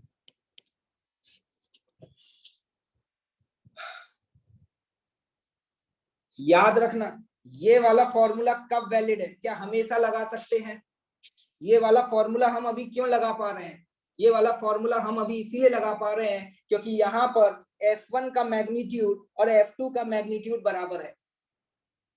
अगर F1 और F2 का मैग्नीट्यूड बराबर नहीं होता तो हम ये फॉर्मूला नहीं लगा पाते। ये सवाल पूछ रहे हैं कि सर यहाँ पे आपने 45 क्यों लिया? क्योंकि दो वेक्टर के बीच का एंगल 90 है और हम यहाँ पे रखते हैं θ/2, तो 90 का आधा करोगे तो बेटा 45 आ जाएगा। और ये वाला जो पॉइंट बताया ना, इसको कर लेना डिब्बे के अंदर बंद और इसको रखना तुम याद, अगर रख पाओ तो तुम्हें आगे जाकर के क्वेश्चंस को जल्दी सॉल्व करने में हेल्प करेगा। कि अगर दो वेक्टर का रिजल्टेंट भी उतना ही आ रहा है तो ये तभी संभव है जब उनके बीच का एंगल 120 डिग्री होगा। तो उम्मीद कर रहा हूं कि अब आपको ये बेसिक चीजें समझ में आ गई होंगी। अब आप इसको फील भी ले सकते हैं। अब आपके लिए यहाँ पे अंडरस्टैंडिंग आसान है। एक फोर्स आपने 10 न्यूटन इधर लगाया और एक फोर्स आपने 10 न्यूटन इधर लगाया, तो इन दोनों का रिजल्टेंट इधर आएगा। और हम ये कह सकते हैं कि यहाँ पे अगर कोई एक ब्लॉक रखा होता तो वो ब्लॉक इस दिशा में मूव करना शुरू कर देता at an angle of 45 degree. तुम एक बात बताओ, पहले वाले केस में वैल्यू कितनी आ रही थी? 10√3। दूसरे वाले केस में 10, तीसरे वाले केस में 10√2। तुमने एक बात ऑब्जर्व करी, जैसे जैसे तुम एंगल बढ़ाते जाओगे, जैसे जैसे तुम एंगल बढ़ाते जाओगे, फोकस करना ध्यान से, वैसे वैसे रिजल्टेंट कम होता जाएगा। देखो सबसे ज्यादा रिजल्टेंट इस केस में कहां आया? जब इन फोर्सेस के बीच का एंगल ये 60 डिग्री था। अब तुमने इसके बाद जैसे जैसे एंगल बढ़ाया रिजल्टेंट कम होता जाएगा। ये बात हम कल भी कर चुके हैं। सबसे ज्यादा मैक्सिमम कब आता है? मैक्सिमम कब आता है? जब दो फोर्सेस के बीच का एंगल 0 होता। और मिनिमम कब आता? जब दो फोर्सेस के बीच का एंगल 180 होता। तो देखो ये है पैरेललोग्राम रूल। यहाँ पर ये बात जो मैंने अभी ऊपर बताई, ये इंपॉर्टेंट की पॉइंट घर पे जाकर के दोबारा से पढ़ने हैं। ये पॉइंट बहुत इंपॉर्टेंट है, ये आपकी हेल्प करेगा कि पैरेललोग्राम के जो दो डायगोनल्स हैं उसमें आपको एक a+b देता है तो दूसरा a-b देता है। ओके चलिए आगे बढ़ते हैं। I hope all is clear.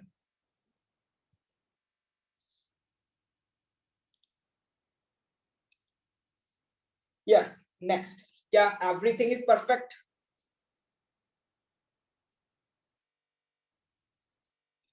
Next आते हैं polygon rule of vector addition.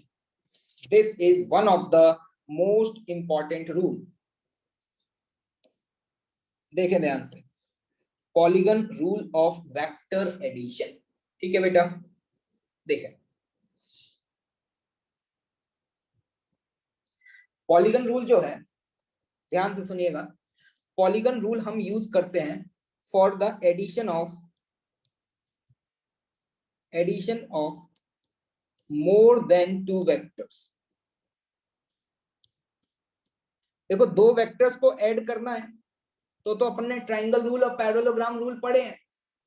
लेकिन सपोज आज मेरे पास 2 से ज्यादा दिए हुए हैं तो उसको हम कैसे ऐड करें? तो उसको ऐड किया जाता है पॉलीगन रूल से। और ये पॉलीगन रूल की मैंने यहाँ पे डेफिनेशन लिख दी है। ठीक है, वो डेफिनेशन आपको हो सकता है कि उतना क्लियरली अभी समझ में नहीं आ रही हो। जब मैं यहाँ पे एक्सप्लेन कर दूंगा तो वो आपको क्लियरली समझ में आ जाएगी।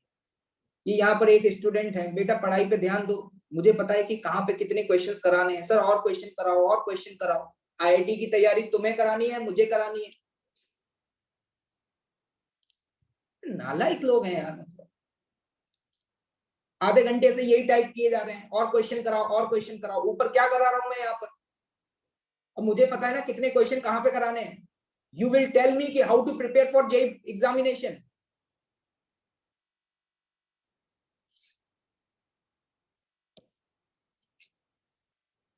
सुनते ही नहीं है यार। मतलब एक नंबर के टोपीबाज लोग हैं। देखो ये डेफिनेशन नोट तो करनी है, ऑब्वियस सी बात है, लेकिन स्पेस छोड़ दीजिएगा। पहले मैं जो एक्सप्लेन कर रहा हूँ उसको ध्यान से सुनिएगा। बिल्कुल कुछ भी टाइप नहीं करना है, सुनिएगा मेरी बातों को, बहुत ही इंपॉर्टेंट है। अभी हमने ट्राइंगल रूल और पैरेललोग्राम रूल पढ़ा, वहां पे हमने सीखा कि दो वेक्टर्स को ऐड कैसे किया जाता है। देखो ट्राइंगल रूल और पैरेललोग्राम रूल दो अलग अलग रूल नहीं है, एक ही चीज को देखने के दो अलग अलग तरीके हैं, ठीक है। पैरेललोग्राम रूल पढ़ने से हमारी चीजों को लेकर के अंडरस्टैंडिंग और बेहतर होगी, क्योंकि क्वाड्रिलेटरल की हमें बहुत सारी प्रॉपर्टीज पता थी तो हम उसका यूज कर सकते हैं, ठीक है। देखें यहां पर मान लीजिए ये आपके पास एक वेक्टर है ए वेक्टर, एक वेक्टर है यहाँ पे बी वेक्टर, ये है आपके पास सपोज सी वेक्टर, और ये आपको वेक्टर दिया हुआ है डी वेक्टर, ठीक। ये चार वेक्टर आपको स्पेस में दिए हुए हैं जैसा कि आप देख पा रहे हैं। और suppose someone will ask you कि ए vector plus B vector plus c vector plus d vector की वैल्यू क्या होगी। देखो ये क्वेश्चन पूछा जाए, a plus b plus c plus d की वैल्यू क्या होगी। तो देखो पॉलीगन रूल क्या कहता है कि हम जिन वेक्टर्स को भी ऐड कर रहे हैं उन वेक्टर्स को सेम सेंस में पहले जोड़ दो। जोड़ने का मतलब क्या है? जोड़ने का मतलब है यहां पर कि बी के टेल को ए के हेड से जोड़ो, सेम सेंस में जोड़ना है। सेम सेंस का मतलब होता है एक का टेल दूसरे के हेड से, दूसरे का टेल तीसरे के हेड से, इस तरीके से चलना है। सर ये तो जुड़े हुए नहीं है, तो हम सर कैसे जोड़े इनको? तो देखो जोड़ने का तरीका क्या होता है, आप जानते हैं वेक्टर को बिना डायरेक्शन चेंज किए क्या आप शिफ्ट कर सकते हैं? कर सकते हैं। तो यहां पर हम वही करते हैं कि इन वेक्टर्स को शिफ्ट करना शुरू करते हैं। तो देखो मैंने ए वेक्टर को तो यहीं पर रखा,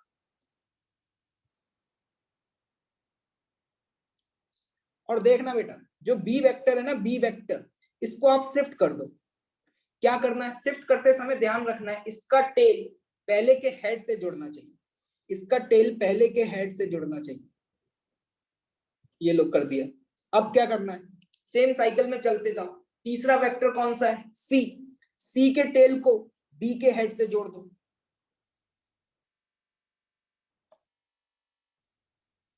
सुन रहे हो भाई? देखो फोकस करो। अब क्या करना, एक और बचा हुआ है, कौन, डी। डी को क्या करो, डी को इस तरीके से जोड़ दो। समझ आया? हमने क्या किया, हमने क्या किया, यहाँ पर एक के हेड को दूसरे के टेल से, दूसरे के हेड को तीसरे के टेल से, इस तरीके से जोड़ दिया। अब इसका पता है रिजल्टेंट क्या होगा according to the polygon rule.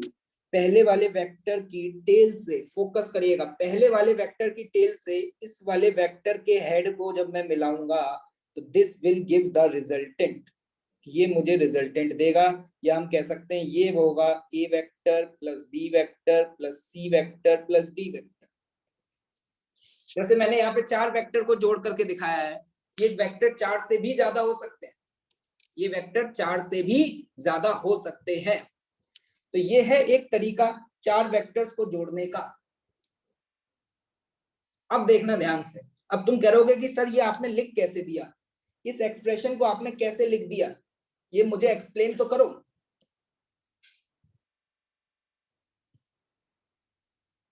तो देखो कैसे लिखा है। क्या तुम्हें ट्रायंगल रूल याद है बेटा? क्या तुम्हें ट्रायंगल रूल याद है?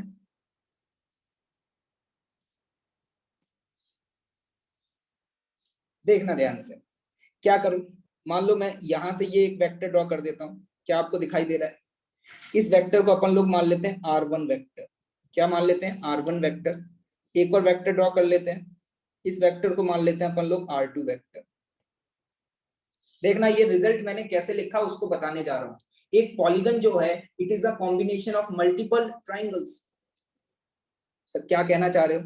देखो ध्यान से, इस वाले ट्रायंगल को ऑब्जर्व कर पा रहे हो? इसको देखो ध्यान से, इस वाले ट्रायंगल में क्या आपको ये दिखाई दे रहा है कि जो R1 है वो A और B का रिजल्टेंट है? Triangle rule of vector addition, A और B का रिजल्टेंट देखना गरीबो, फोकस करना। A और B का रिजल्टेंट क्या R1 है? तो जल्दी से बताओ यहां पर इस ट्रायंगल में क्या तुम R1 वेक्टर बराबर A vector plus B vector लिख सकते हो? अब देखना ध्यान से, इस वाले ट्रायंगल में फोकस करो, इस वाले ट्रायंगल में बताओ, इस वाले ट्रायंगल में क्या लिखोगे? तुम खुद लिख करके बताओ मुझे, इस वाले ट्रायंगल में क्या लिखोगे? जस्ट टेल मी, बताओ क्या आना चाहिए? इस वाले ट्रायंगल में क्या R2 वेक्टर, सोचो बेटा, क्या R2 वेक्टर जनाब R1 और C का रिजल्टेंट है?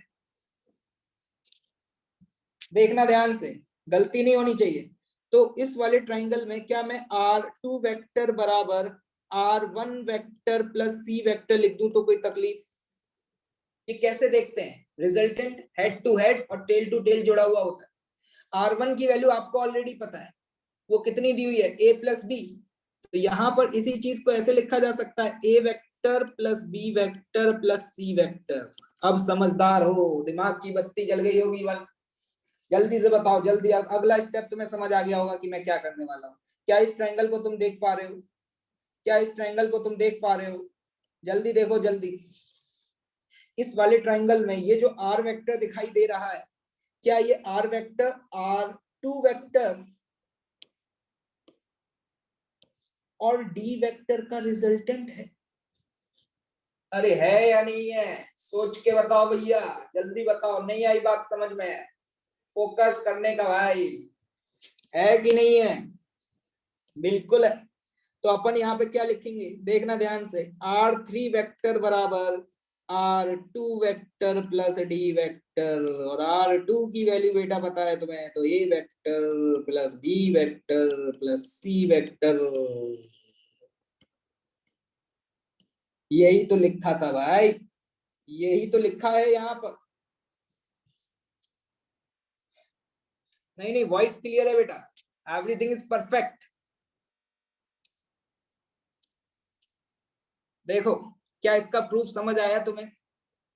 क्या तुम्हें इसका प्रूफ समझ आया? पॉलीगन रूल कब यूज किए जाते हैं समझ आया?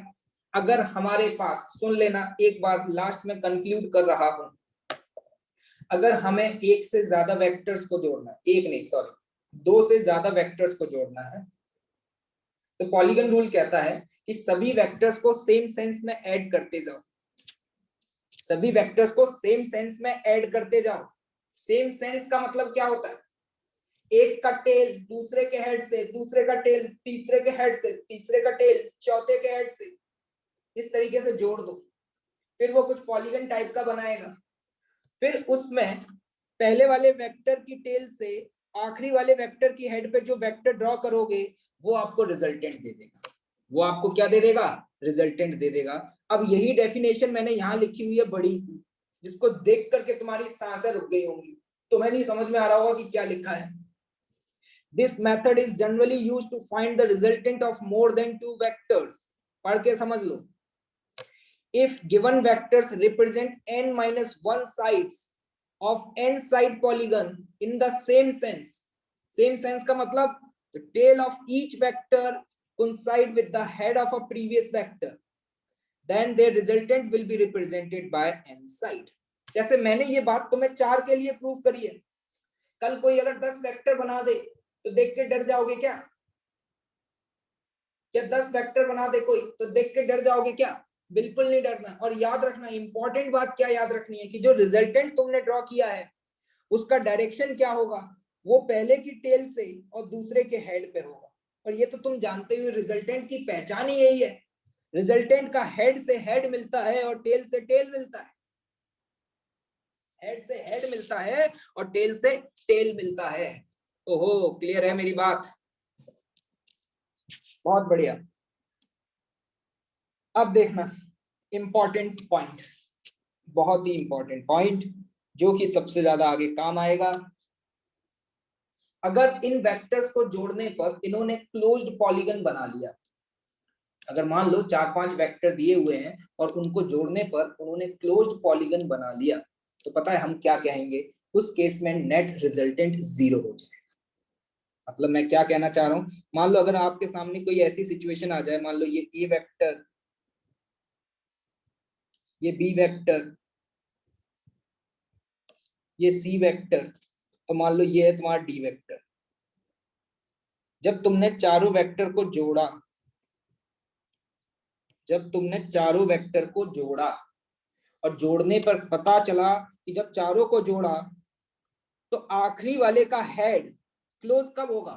जब आखिरी वाले का हेड पहले वाले की टेल से मिल जाए, तो क्या ये क्लोज्ड पॉलीगन बन गया?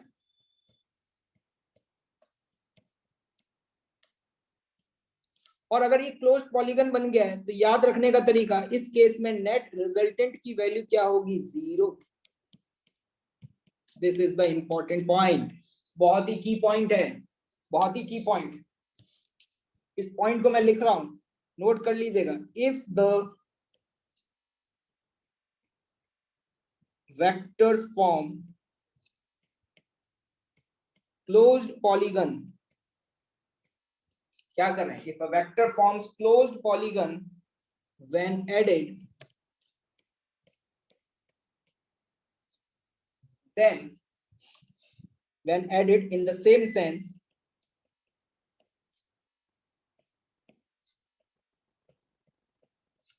then resultant will be 0. Note कर लेना भाई, बहुत इंपॉर्टेंट पॉइंट है। जो भी मैंने पढ़ाया है घर जाकर के एक एक पॉइंट को दोबारा से पढ़ना पड़ेगा। सारे पॉइंट्स बहुत इंपॉर्टेंट हैं, बिल्कुल फंडामेंटल चीजें चल रही हैं, यही चीजें हैं जो आपके आगे जाकर के कॉन्सेप्ट को क्लियर करेंगी। अगर फोर्सेस को जोड़ने पर वो क्लोज लूप बना लेते हैं, क्या बना लेते हैं? क्लोज लूप बना लेते हैं। क्लोज लूप कब बनेगा? जब आखिरी वाला वेक्टर पहले वाले की टेल से जुड़ जाएगा, ठीक? तो ऑब्वियस सी बात है रिजल्टेंट अपने आप क्या हो जाएगा? 0। ये देखो गर्भित जैन हमसे पूछ रहे हैं सर प्रूफ दो, अरे ये प्रूफ ही तो है बेटा। अगर ये वाला डी वेक्टर, मान लो ये वाला जो डी वेक्टर है, अगर ये सीधे ए से ही मिल जाता तो रिजल्टेंट की वैल्यू अपने आप क्या हो जाती? 0। ये येलो वाला वेक्टर जो है उसकी लेंथ 0 हो जाती या नहीं हो जाती? यही तो इसका प्रूफ है। तुम खुद देखो इस बात को, लॉजिकली सोचो। अब देखना ध्यान से, एक क्वेश्चन देता हूं। मान लो ये एक वेक्टर, अगला वेक्टर ये, और फिर ये वेक्टर, ठीक है? ये ए वेक्टर है, ये बी वेक्टर है, और ये सी वेक्टर है। यहां पे मुझे ए वेक्टर का मॉड बराबर बी वेक्टर का मॉड बराबर सी वेक्टर का मॉड बराबर 2 दिया हुआ है, 2 मीटर। मुझसे पूछा जा रहा है a vector plus B vector plus c vector का मॉड बताओ क्या होगा? बताओ भाई, फैल मत जाना रायते की तरह, फैलना नहीं है किसी को। है 6? वाह वाह भाई वाह, मौज कर दी भाई। आंसर एक स्टूडेंट 6 दे रहे हैं, बड़े गजब टोपीबाज लोग हैं। कितनी भी मेहनत कर लो, जिन लोगों का आंसर 6 आ रहा है ना, वो अपने एक चाटा मार लें। अभी मैंने बता दिया तुम्हें, जो अभी भी आंसर 6 दे रहे हैं, आंसर 2 आएगा, 2। एक बेटा मेरे को बात बताओ तुम, जो आंसर 6 दे रहे हैं वो कैसे 6 दे रहे हैं? क्या हम जोड़ दें? इनको वेक्टर समझ ही नहीं आया। 6 वाले वो हैं जिनको कुछ पता ही नहीं चल रहा चल क्या रहा है। उन्होंने कहा, सर ने बोला पूरे का मॉड ए भी 2 है। सर मैंने सही तो किया सर, 2 + 2 + 2। सर बचपन में यही तो पढ़ाया था, 2 + 2 + 2। तो सर 3 बार 2 को जोड़ेंगे तो 6 ही तो आएगा सर। हमने आंसर सही तो बताए हैं तुम्हें, हमारा गलत क्यों बता रहे हो? हमारे मास्टर ने स्कूल में यही तो पढ़ाया था हमको। हाँ हमने ऊपर ये कहानी जो तुम्हें सुनाई पॉलीगन रूल में, उसका कोई लेना देना नहीं, वो नहीं सुननी है, अपनी कहानी लगानी है। वेक्टर अलजेब्रा क्या होता है अपन को नहीं पता, हम जो स्कूल में पढ़े थे सर वही तो लगाएंगे। सर 2+2+2 6 होता है सर। अबे नालायको, ये जब 3 वेक्टर को जोड़ रहे हो, ये भी दो ये भी दो, ये सबसे पहले बताओ रिजल्टेंट क्या होगा पॉलीगन रूल के हिसाब से। रिजल्टेंट क्या होगा लिख लो, जिसको 90 नहीं दिख रहा है। एक स्टूडेंट कह रहे हैं सर मुझे 90 नहीं दिख रहा है, तो छोड़ आओगे तुम क्वेश्चन? हाँ, अगर नहीं दिख रहा होगा और आंसर पूछा जाएगा तो वहां क्या लिख करके आओगे कि डेटा इज इनसफिशिएंट, जो मोस्ट अप्रोप्रिएट है वो बताओ आंसर। तो यहाँ पर ये होगा बेटा तुम्हारा रिजल्टेंट, ये दिस वन, और ये भी दो ये भी दो और ये भी दो। तो ये जो रिजल्टेंट है, जो इस समय आर वेक्टर है, इसका मैग्नीट्यूड भी कितना हो जाएगा? 2 मीटर, 6 नहीं होगा। कितना होगा? 2 मीटर। क्लियर? हाँ, ये स्क्वायर है इसीलिए रिजल्टेंट की वैल्यू 2 आ रही है। बिल्कुल, ये सारे एंगल 90 है। सोचे अपने आप से। ए बी सी रिजल्टेंट क्या होगा? पहले वाले वेक्टर की टेल से लास्ट वाले के हेड, तो ये इसकी लेंथ किसके बराबर होगी? ये जो आपने वेक्टर ड्रॉ किया है, इसकी लेंथ किसके बराबर होगी? इसके बराबर हो जाएगी। क्लियर? हाँ लिख लो, एंगल 90 है, लिख लो ये बात। तब भी आंसर 6 नहीं आएगा, ठीक है, जो 6 दे रहे थे। ठीक, तो देखो आज की क्लास में यहीं तक रखते हैं अपन लोग अपना कंटेंट। ठीक, जो भी मैंने पढ़ाया है वो सब आप लोगों को क्या करना है? रिवाइज करना है। बेटा ये अपना दिमाग फिर से चलाएं, एक बार फिर से समझाइए। नहीं बेटा, खुद से सोचें थोड़ा सा। आईआईटी की तैयारी कर रहे हैं, ठीक है, स्कूल बोर्ड की तैयारी नहीं कर रहे हैं। इतना सिंपल सा क्वेश्चन अगर 10 बार मैं एक्सप्लेन करूंगा तो कैसे काम चलेगा? अभी अपन लोग डिस्कशन करेंगे, ठीक है, जो भी पढ़ा है उसको देखना। हाँ देखो, मैं तुम्हें एक बात बता देता हूँ भाई लोगों, बड़ी इंपॉर्टेंट बात है, सुन लो। एकदम से तुम्हारी हालत देख करके मुझे कुछ बात याद आ गई। जितना बताया पॉलीगन रूल में बस उतना ही याद रखें। सवाल कैसे आते हैं वो हमें आगे जाकर के अपने आप समझ में आ जाएगा। इंपॉर्टेंट बात है, सुने। 2000, तुम्हारी हालत देख करके एकदम से बात याद आ गई। 2017 की बात है। जुलाई में मेरा एक बैच स्टार्ट हुआ नर्चर में। नर्चर में फेज 6 में जुलाई में मेरी क्लास स्टार्ट हुई वहां पर। तो मैं क्लास लेकर के एक दिन बाहर निकला, और लगभग मुझे क्लास लेते हुए वही 9-10 दिन हुए थे, और यही वेक्टर वगैरह चल रहा था। तो एक स्टूडेंट, वो स्टूडेंट बिहार में गया से था। गया नाम सुना हो शायद आप लोगों ने, बिहार में, वहां से वो स्टूडेंट था। कुछ विष्णु करके कुछ ऐसा नाम था, नाम मुझे एग्जैक्टली याद नहीं आया। तो वो स्टूडेंट एकदम से मेरे पास आकर के बहुत तेज रोने लगा। तो भाई अब एकदम से स्टूडेंट आया रोया, मैं एकदम से डर गया, भाई क्या हो गया? मैंने उससे पूछा क्या बात है भाई, क्यों परेशान है? तो वो स्टूडेंट कहता है कि सर मुझसे पढ़ाई नहीं हो पा रही है। मैंने कहा क्या दिक्कत आ रही है? सर जब आप लोग क्लासेस में पढ़ाते हैं तो सर क्लास में मुझे सारी चीजें एकदम से समझ में नहीं आती है। मैं इतनी जल्दी आंसर नहीं निकाल पाता जितनी जल्दी और स्टूडेंट निकाल लेते हैं। सर मैं जितनी देर में क्वेश्चन समझता हूँ इतनी देर में लोग आंसर निकाल देते हैं। सर सर जो आप होमवर्क देते हैं उसके भी मुझसे सारे क्वेश्चंस नहीं बनते हैं। सर और स्टूडेंट्स को देखता हूँ तो उनको देख करके मुझे लग रहा है कि सर मैं तो आईआईटी करने के लिए बना ही नहीं सर, मुझसे तो आईआईटी हो ही नहीं पाएगा। और रोए जा रहा भाई। मैं उसकी तरफ देख रहा, मैं उसको देख करके थोड़ा स्माइल कर रहा।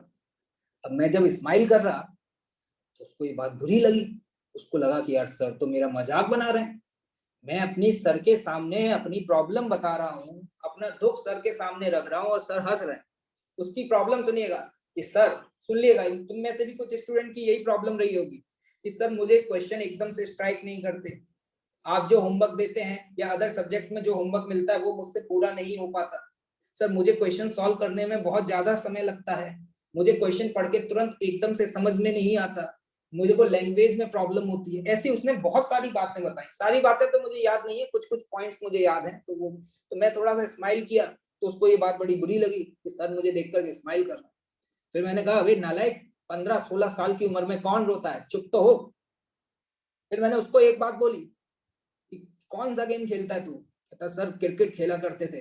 क्रिकेट खेलते थे? मैंने कहा रोज खेलने जाता था? हाँ सर रोज जाते थे शाम को खेलने। मैंने कहा अच्छा। मैंने उससे पूछा तो एक बात बता, क्रिकेट खेलने जाता था और तू मान ले तेरे को बैटिंग मिली और तू 0 पे आउट हो गया, अगले दिन खेलने जाता था क्या? हाँ सर जाते थे। मैंने कहा मान ले अगले दिन भी 0 पे आउट हो गया तो भी खेलने जाता था? हाँ सर जाते थे। मैंने कहा छोड़ा क्यों नहीं था? वहां तो तू कुछ कर भी नहीं पा रहा था, हर दिन 0 पे आउट होकर के आ जाता था, फिर भी खेलने जाया करता था। कहता हाँ सर खेलने जाया करता था। तो मैंने कहा बेटा जब वहां पे तू मैदान में गेम खेल रहा था तो ये जो आईआईटी की तैयारी है ना, ये तूने जो सिम्टम्स बताए ना, ये तो होना ही है। These are the symptoms of JEE preparation. अगर आपके साथ ये सब कुछ हो रहा है, अगर आप में जो भी स्टूडेंट्स हैं वो अगर इस तरीके की प्रॉब्लम्स फेस कर रहे हैं, सुन लेना कैसी प्रॉब्लम्स, कि क्वेश्चन पढ़ के तुरंत स्ट्राइक नहीं करता, एकदम से क्वेश्चन पढ़ने के बाद समझ में नहीं आता किस डायरेक्शन में मूव करना है, क्वेश्चंस को सॉल्व करने में थोड़ा ज्यादा समय लग जाता है, अंदर से नेगेटिविटी आती है, अंदर से आवाज आती है कि तेरे से नहीं हो पाएगा, तू नहीं कर पाएगा। सही रास्ते पे जा रहे हो, यही आईआईटी है। बिल्कुल सही रास्ते पे जा रहे हो, यही आईआईटी है। अगर ये सब कुछ हो रहा है तो बिंदास रहें, मैदान में टिके रहें। इस मैदान में, आईआईटी के मैदान में कौन कितना अच्छा खेल रहा है ये जरूरी नहीं है, जरूरी ये है कि कौन मैदान में टिका हुआ है। क्योंकि तुम जिस रेस की तैयारी कर रहे हो उस रेस का नतीजा आज नहीं 2 साल बाद आना है। और बेटा 2 साल मतलब लगभग 600 दिन है तुम्हारे पास। 600 दिन में तो पूरी काया पलट जाती है। 600 दिन तो छोड़ो, मैंने ऐसे ऐसे स्टूडेंट्स को देखा है जिन्होंने 200 दिन में चमत्कार करके रख दिया, पूरी काया पलट दी, और तुम्हारे पास तो उससे 3 गुना ज्यादा समय है। तो मैंने पता है उस स्टूडेंट को यही बोला, रो मत, जो आज मैं बोलूं बस वही करना। उसने बोला हाँ सर बताओ। मैंने कहा तेरा सिलेक्शन पक्का है, मैं लिख करके दे रहा हूँ। वो कहता नहीं सर मेरा कैसे हो पाएगा, मुझसे तो सर वेक्टर के क्वेश्चन नहीं बन रहे। मैंने कहा मेरी बात ध्यान से सुन, तेरा सिलेक्शन पक्का है, जो मैं बोलूं बस वो करते रहना। उसने कहा क्या? मैंने कहा हर दिन मेहनत करेगा, मैदान मत छोड़ना। तुझे 10 क्वेश्चन होमवर्क में मिले, 10 के 10 अटेम्प्ट करना। हो सकता है कि तुझसे किसी दिन ऐसा भी हो कि 10 में से एक भी ना बने, लेकिन दुखी मत होना, संघर्ष जारी रखना, अपना आखिरी मोमेंट तक लड़ना है, हार नहीं माननी है। बोल करेगा? कहता है हाँ सर करूंगा। मैंने उससे पूछा कि एक बात बता, तू अपनी इच्छा से पढ़ने आया है या तेरे घर वालों ने जबरदस्ती भेजा है?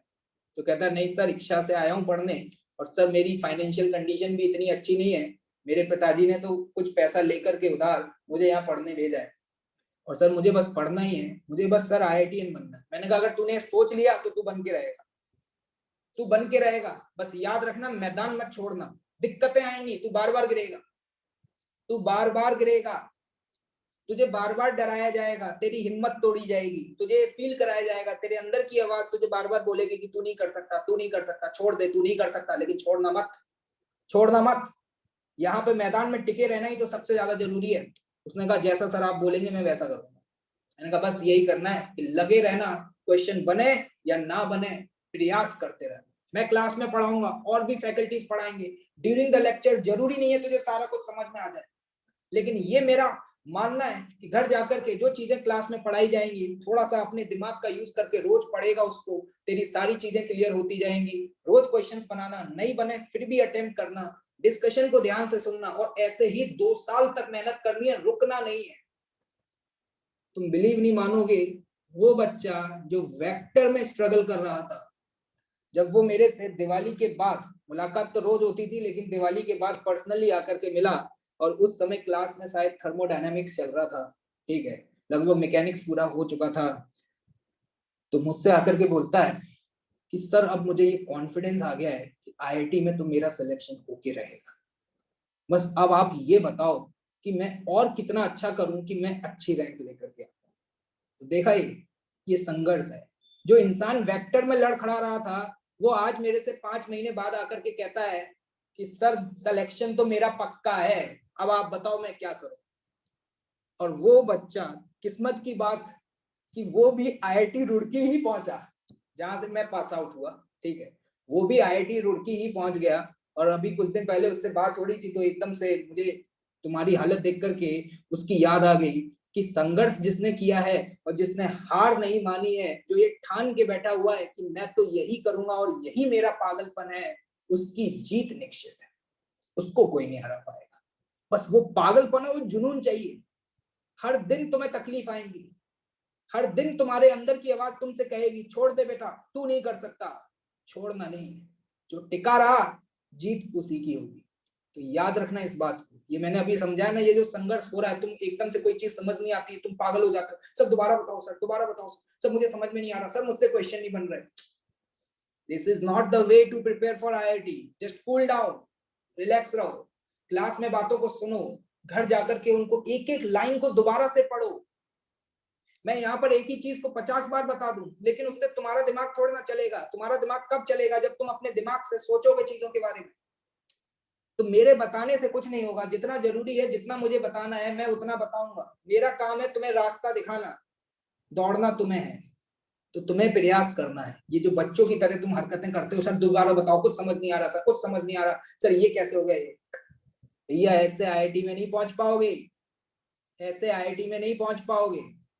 IIT में पहुंचना है तो संघर्ष करना है, घर जाकर के दोबारा से उन क्वेश्चन को फिर से सॉल्व करना, एक एक चीज को दोबारा से करना। जब मैं IIT की तैयारी करता था, तो जब मैं क्लास में बैठा होता था, तुम बिलीव नहीं मानोगे कि क्लास में मुझे सारी चीजें कभी समझ ही नहीं आई। शायद पूरे सेशन में एक आध दिन ऐसा रहा होगा कि जिस दिन मुझे पूरा समझ आ गया, अदरवाइज मुझे मुश्किल से 50 या 60% चीजें ही ड्यूरिंग द लेक्चर समझ आती थी। फिर जो क्लास में पढ़ाया जाता था, मैं उसे घर जाकर के तमीज से पढ़ता था। और जब मैं घर पे पढ़ता था तो मुझे लगता था अरे यार बहुत सिंपल सी तो बात बताई थी। और यही संघर्ष जो है वो इंसान को मजबूत बनाता है। तो तुम सोच लो कि तुम्हें क्या करना है, कमजोर बनना है या मजबूत बनना है। IIT में पहुंचना है तो बेटा याद रखना, दौड़ना तुम्हें पड़ेगा, रास्ता मैं दिखाऊंगा। क्लियर? तो सोचो आराम से, कोई दिक्कत की बात नहीं है। लेकिन जो तरीका मैं बता रहा हूं, जो मैं बोल रहा हूं, अगर तुमने वही फॉलो किया, ध्यान से सुनते रहे, एफर्ट करते रहे, तो जीत तुम्हारी पक्की है। अब आगे तुम सोच लो कि तुम्हें क्या करना है। ठीक है, तो चलिए डिस्कशन पे आते हैं। ठीक है, डिस्कशन में मैंने आप लोगों को कुछ क्वेश्चंस दिए थे, तो आई थिंक सबसे पहले हम रेस नंबर 5 ओपन कर लेते हैं। ठीक है, लगभग 9 से 10 मिनट क्लास लेंगे, उसमें डिस्कशन कंप्लीट हो जाएगा। हाँ, एक और बात बता देता हूँ कि आज का जो होमवर्क है ना, वो होमवर्क मैं आप लोगों को इसी हैंडआउट में आगे नीचे लिख करके दे दूंगा। मतलब अभी ड्यूरिंग द लेक्चर नहीं बताऊंगा, तो प्लीज आप लोग एक बार हैंडआउट जरूर देख लीजिएगा। ठीक है, क्योंकि अभी मुझे देखना पड़ेगा कि कौन कौन से क्वेश्चंस आपको दिए जा सकते हैं SCB वगैरह में। तो मैं वो होमवर्क लिख करके दे दूंगा इसी में हैंडआउट में, तो प्लीज देख लीजिएगा। देख पाओगे कि नहीं? चलो ठीक है, यस, रेस नंबर 5। चलिए डिस्कशन करें बेटा। रेस नंबर 5, क्वेश्चन नंबर 1 का आंसर क्या दिया हुआ है? ये ए नहीं है इसका आंसर। क्वेश्चन नंबर 5 का जो आंसर है वो आंसर है सी। ये तुम्हें अब समझ आ गया होगा, खुद से सोचो। अभी बताई थी बात, देखो यहां पर ये वेक्टर और ये वेक्टर की लेंथ बराबर है और दोनों यहां से पास हो रहे हैं, तो आपको समझ में आना चाहिए जो रिजल्टेंट होगा, क्या इसका रिजल्टेंट बीच में इधर कहीं आएगा? क्लियर? इसी तरीके से यहाँ पे इसका रिजल्टेंट इधर कहीं आएगा।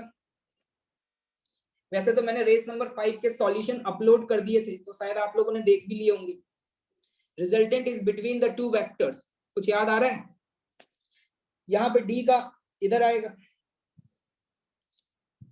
और बताओ सी का इन दोनों के बीच में आएगा। तो बताओ यहाँ पर कौन सा ऑप्शन सही है? हमसे बोला गया कि ये रिजल्टेंट फोर्स है। अगर ये रिजल्टेंट फोर्स है तो आंसर विल बी व्हाट? सी।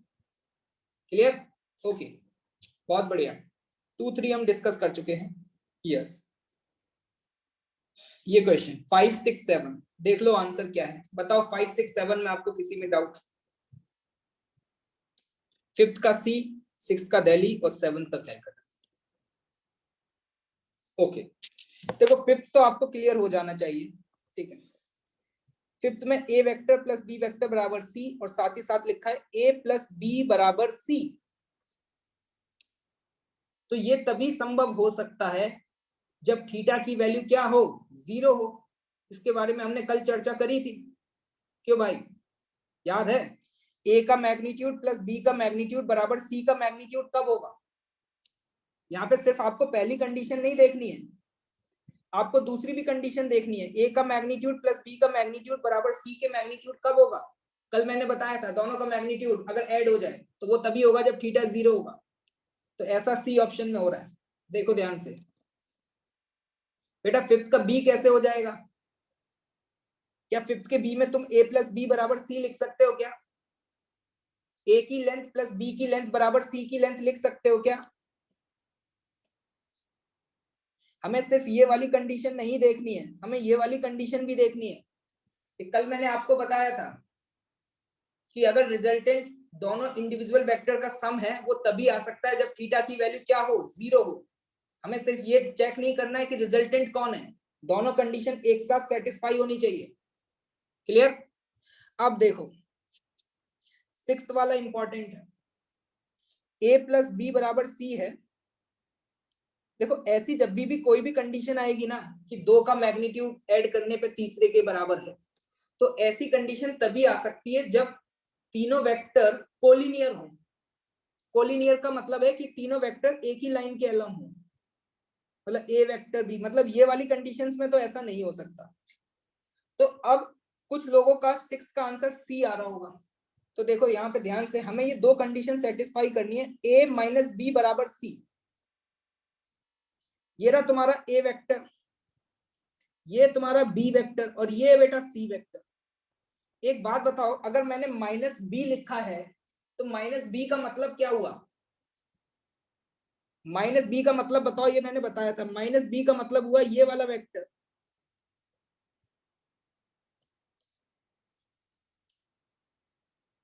अरे हुआ या नहीं हुआ? तो हमें ए को माइनस बी के साथ ऐड करना है, और अगर बेटा ए को माइनस बी के साथ ऐड करोगे तो तुम्हें ये वाली कंडीशन तो नहीं मिलेगी।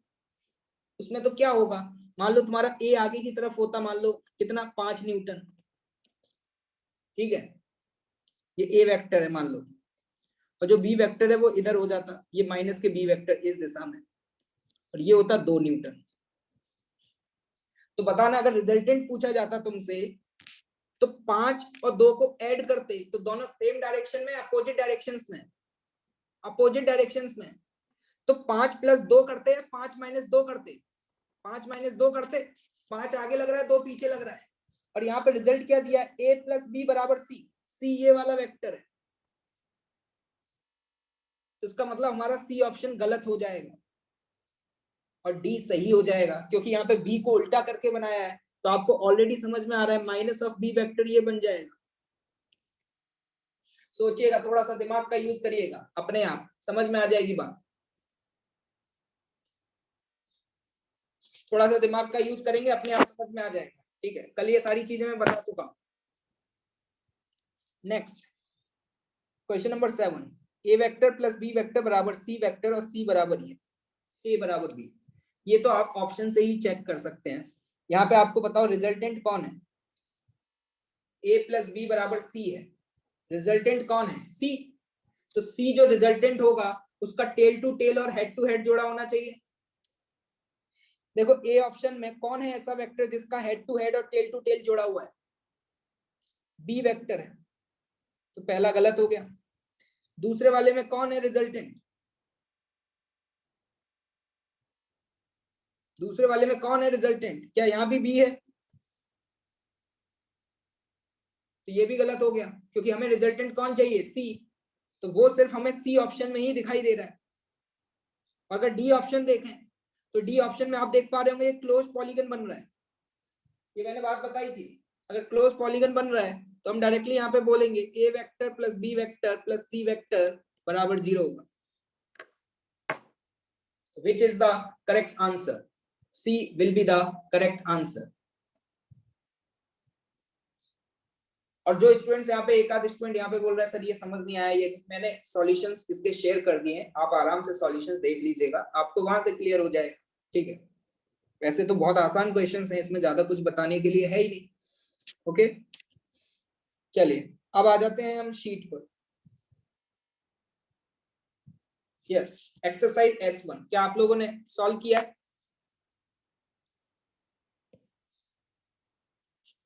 अभी इसके बाद भी आपकी नेक्स्ट क्लास है क्या? किसकी, कौन से सब्जेक्ट की, मैथ्स की। ओके, तो अभी 5 मिनट्स और वेट कर सकते हैं ना? बिल्कुल ठीक है बेटा। देखो क्वेश्चन नंबर 5 तो सभी से हो गया होगा।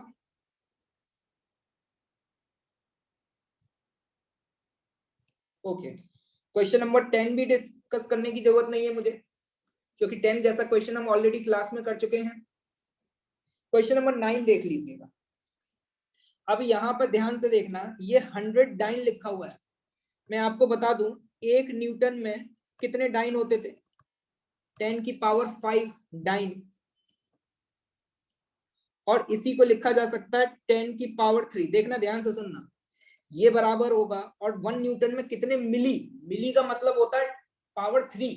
नहीं पता तो याद रखो, मिली का मतलब होता है 10 की पावर 3। तो ये बराबर होगा 10 की पावर 3 मिली न्यूटन। अब तुम बेटा यहां पर अगर इन दोनों को बराबर करो तो तुम्हें देख करके एक बात समझ आ रही होगी कि जैसे 10 की पावर 5 डाइन को इसके बराबर करोगे तो यहां से एक रिलेशन निकल के आ रहा होगा कि 100 डाइन किसके बराबर होगा? 1 मिली न्यूटन। समझ आया कि नहीं? अरे भाई समझ आया, बहुत बढ़िया। मतलब यहाँ पे 100 डाइन को क्या मैं 1 मिली न्यूटन लिख सकता हूं? सर आपने मिली न्यूटन में ही क्यों लिखा? क्योंकि क्वेश्चन में मुझे आंसर मिली न्यूटन में ही निकालना है। ओके, अब दूसरी गलती क्या होती है, यहाँ पे दो वेक्टर्स के बीच का जो एंगल है ये 60 है क्या? नहीं। यहां पर अगर इस वेक्टर को तुम आगे शिफ्ट करोगे, तुम्हें पता है अभी वेक्टर टेल टू टेल और हेड टू हेड नहीं मिला हुआ, ये वाला एंगल होगा जो कि 120 डिग्री है। ये भी 1 मिली न्यूटन और ये भी 1 मिली न्यूटन। तो अब या तो आप डायरेक्टली फॉर्मूला लगा सकते हैं square root of A square plus B square plus 2ab cos theta, और नहीं तो आपको दिखाई दे रहा है, अभी थोड़ी देर पहले भी ये बात बताई थी कि दो वेक्टर्स का अगर मैग्नीट्यूड बराबर है और उनके बीच का एंगल 120 है तो जो रिजल्टेंट आता है, याद करो अभी बताया था, रिजल्टेंट जो आता है उसका मैग्नीट्यूड भी उतना ही होता है, और ये 60 डिग्री के एंगल पे आता है, मतलब बाइसेक्टर पे आएगा। कुछ याद आ रहा है? डायरेक्टली बता सकते हो, इसलिए मैं बोल रहा था अगर रिजल्ट याद है तो ऐसे क्वेश्चन आप बहुत जल्दी कर सकते हैं। दो वेक्टर के बीच का एंगल 120, दोनों का मैग्नीट्यूड 1, रिजल्टेंट सेम आएगा, क्या अलोंग द बाइसेक्टर आएगा? बिल्कुल आएगा। बस यहाँ पे याद रखने वाली चीज ये है कि आपको यहाँ पर डाइन को मिली न्यूटन में कन्वर्ट करना पड़ेगा, क्योंकि यहाँ पे ये फोर्स मिली न्यूटन में लिखा हुआ था और ये फोर्स डाइन में रखा हुआ था, तो 100 डाइन को 1 मिली न्यूटन लिख सकते। क्लियर? बहुत बढ़िया। और आप डायरेक्टली इसमें फॉर्मूला लगा के भी कर ही सकते हैं, ठीक, इक्विलैटरल ट्रायंगल से कर सकते हैं। There is a lot of way to solve the problems. आ जाइए आगे आ जाते हैं। यस, एक्सरसाइज O1 उल्टा स्टार्ट कर रहा हूं, ठीक है, 24 से। क्या 24 में किसी को डाउट है? In which of these cases angle between the A and B is maximum? देखना ध्यान से, A और B के बीच में एंगल मैक्सिमम कितना होता है? 180। और कल ये बात बताई थी, अगर एंगल 180 हो जाएगा तो उस समय जो रिजल्टेंट का मैग्नीट्यूड है वो A प्लस बी होगा या A माइनस बी होगा?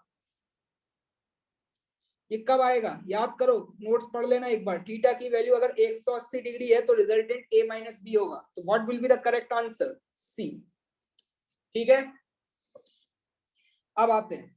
अब देखना क्वेश्चन नंबर 22 के दो आंसर होंगे। आपने देखा होगा आपको सिर्फ एक ही आंसर दिया हुआ है, लेकिन इसका आप आंसर करेक्शन कर लेना, इसका आंसर ए बी होगा और इसका आंसर बी भी होगा, क्योंकि क्वेश्चन में हमें ये बताया ही नहीं है कि ए का मैग्नीट्यूड ज्यादा है या बी का मैग्नीट्यूड ज्यादा है। जिन लोगों ने सॉल्व किया होगा उनको समझ में आ रहा होगा, क्योंकि देखो आप यहाँ पे एक इक्वेशन तो ये लिखेंगे, मैक्सिमम वैल्यू ए वेक्टर और बी वेक्टर की मैक्सिमम वैल्यू क्या होगी? ए का मैग्नीट्यूड प्लस बी का मैग्नीट्यूड। अब मिनिमम वैल्यू क्या होगी? ए माइनस बी। ये रेशियो कितना दिया है? 3/2। तो देखो एक तो यहां से आ जाएगा, दूसरा कोई इक्वेशन ये भी तो बोल सकता है सर आपको कैसे पता कि ए का मैग्नीट्यूड ज्यादा होगा, बी का भी तो ज्यादा हो सकता है। मैंने कहा हाँ बिल्कुल हो सकता है, तो किसी ने कहा कि मैं दूसरी इक्वेशन ये भी तो लिख सकता हूँ ना, a plus b upon b minus a बराबर 3/2। इनका बिल्कुल लिख सकते हो, अवश्य लिखो। तो देखो यहां से भी तुम्हें आंसर मिलेगा और यहां से भी आंसर मिलेगा। कल आपको याद होगा मैंने जब यहाँ पर एक्सप्रेशन लिखा था तो यहाँ पे इस तरीके से मॉड लगाया था, याद आ रहा है? तो मैंने वहां पे एक्सप्लेन किया था कि मैग्नीट्यूड हमेशा पॉजिटिव होता है। तो जब हम a माइनस बी कर रहे हैं तो हमें पता नहीं कि a ज्यादा है या b ज्यादा है, तो अगर नथिंग इज मेंशन तो हमें दोनों केसेस लेने पड़ेंगे, इसलिए इसका आंसर a और b दोनों होने चाहिए। ठीक है, तो ये आप लोग लिख लेना, इसमें करेक्शन कर लेना आंसर।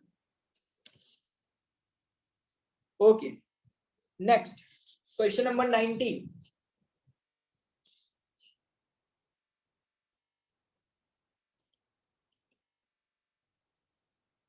क्या 19 में डाउट है?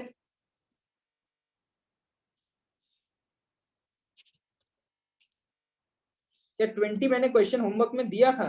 एक स्टूडेंट पूछ रहे हैं 20 में तो डाउट होना ही नहीं चाहिए, 20 तो बहुत आसान है, 20 तो सबसे हो गया होगा। 20 तो नोट्स को पढ़ लेना तभी हो जाएगा, कल बताया।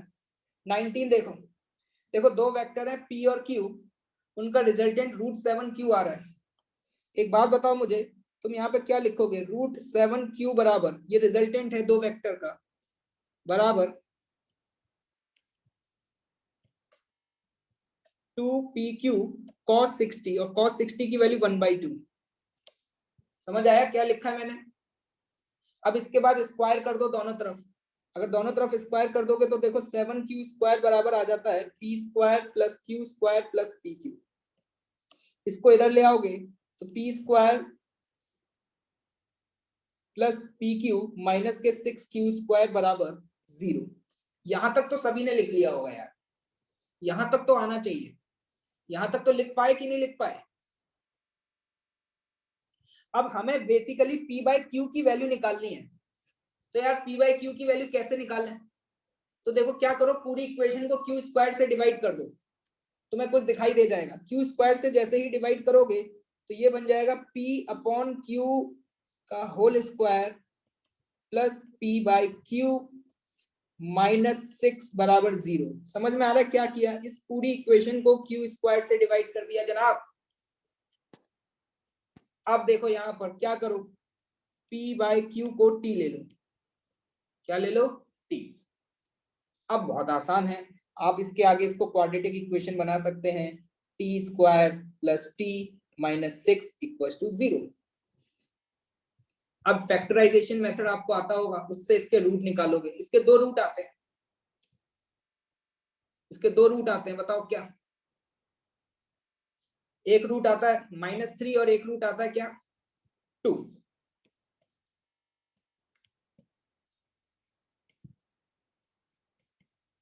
ये आ रहे हैं, लेकिन इसमें से एक आंसर को हमें रिजेक्ट करना पड़ेगा। कौन से वाले को? हमने रिजेक्ट क्यों किया -3 को, ये बताओ। हमने -3 को क्यों रिजेक्ट कर दिया? क्योंकि यहाँ पर p और q क्या है? मैग्नीट्यूड है, और किसी भी वेक्टर क्वांटिटी का मैग्नीट्यूड हमेशा पॉजिटिव होता है। तो दो पॉजिटिव क्वांटिटी का डिवाइड करोगे तो वो भी हमेशा पॉजिटिव ही आएगी। तो इसीलिए हमने यहाँ पर ये जो ऑप्शन है -3, इसको रिजेक्ट कर देंगे और आंसर हमारा 2 आ जाएगा यहाँ से। Clear? Okay, perfect. Question number 18 हो गया, 17 ओके, मतलब आप लोग कर चुके हैं, बढ़िया।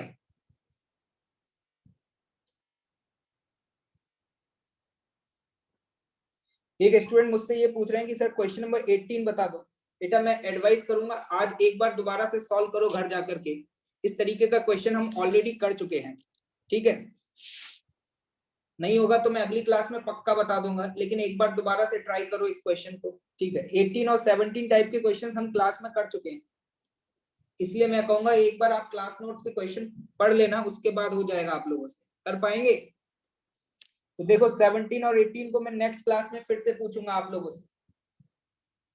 तो याद रखना, संघर्ष जारी रहना चाहिए। होमवर्क मैं अभी हैंडआउट में लिख करके आपको शेयर कर दूंगा, आप हैंडआउट जरूर देख लीजिएगा और होमवर्क करके आइएगा। ठीक है, करके आ पाओगे कि नहीं? बहुत बढ़िया। जितना भी पढ़ा है पूरा पढ़ के आना है, प्रॉपरली रिवाइज करना है। कोई चीज समझ नहीं आती है, आपके पास रिकॉर्डिंग भी अवेलेबल रहती है इस लेक्चर की, तो उस रिकॉर्डिंग में उस पॉइंट को आप दोबारा से देख करके समझ सकते हैं। संडे को यूटिलाइज करना है, सोने में वेस्ट मत कर देना कि सर नींद पूरी कर रहे हैं, थक गए थे हम।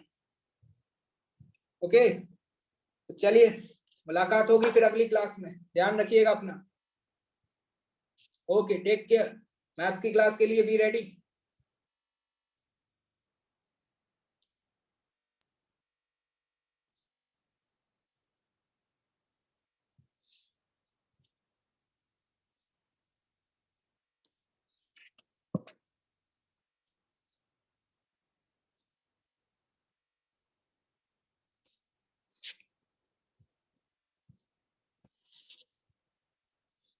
हर्ष कुमार राघव कुछ कहना चाह रहे हैं? 1 मिनट रुको। हाँ बेटा, क्या बोल रहे हो?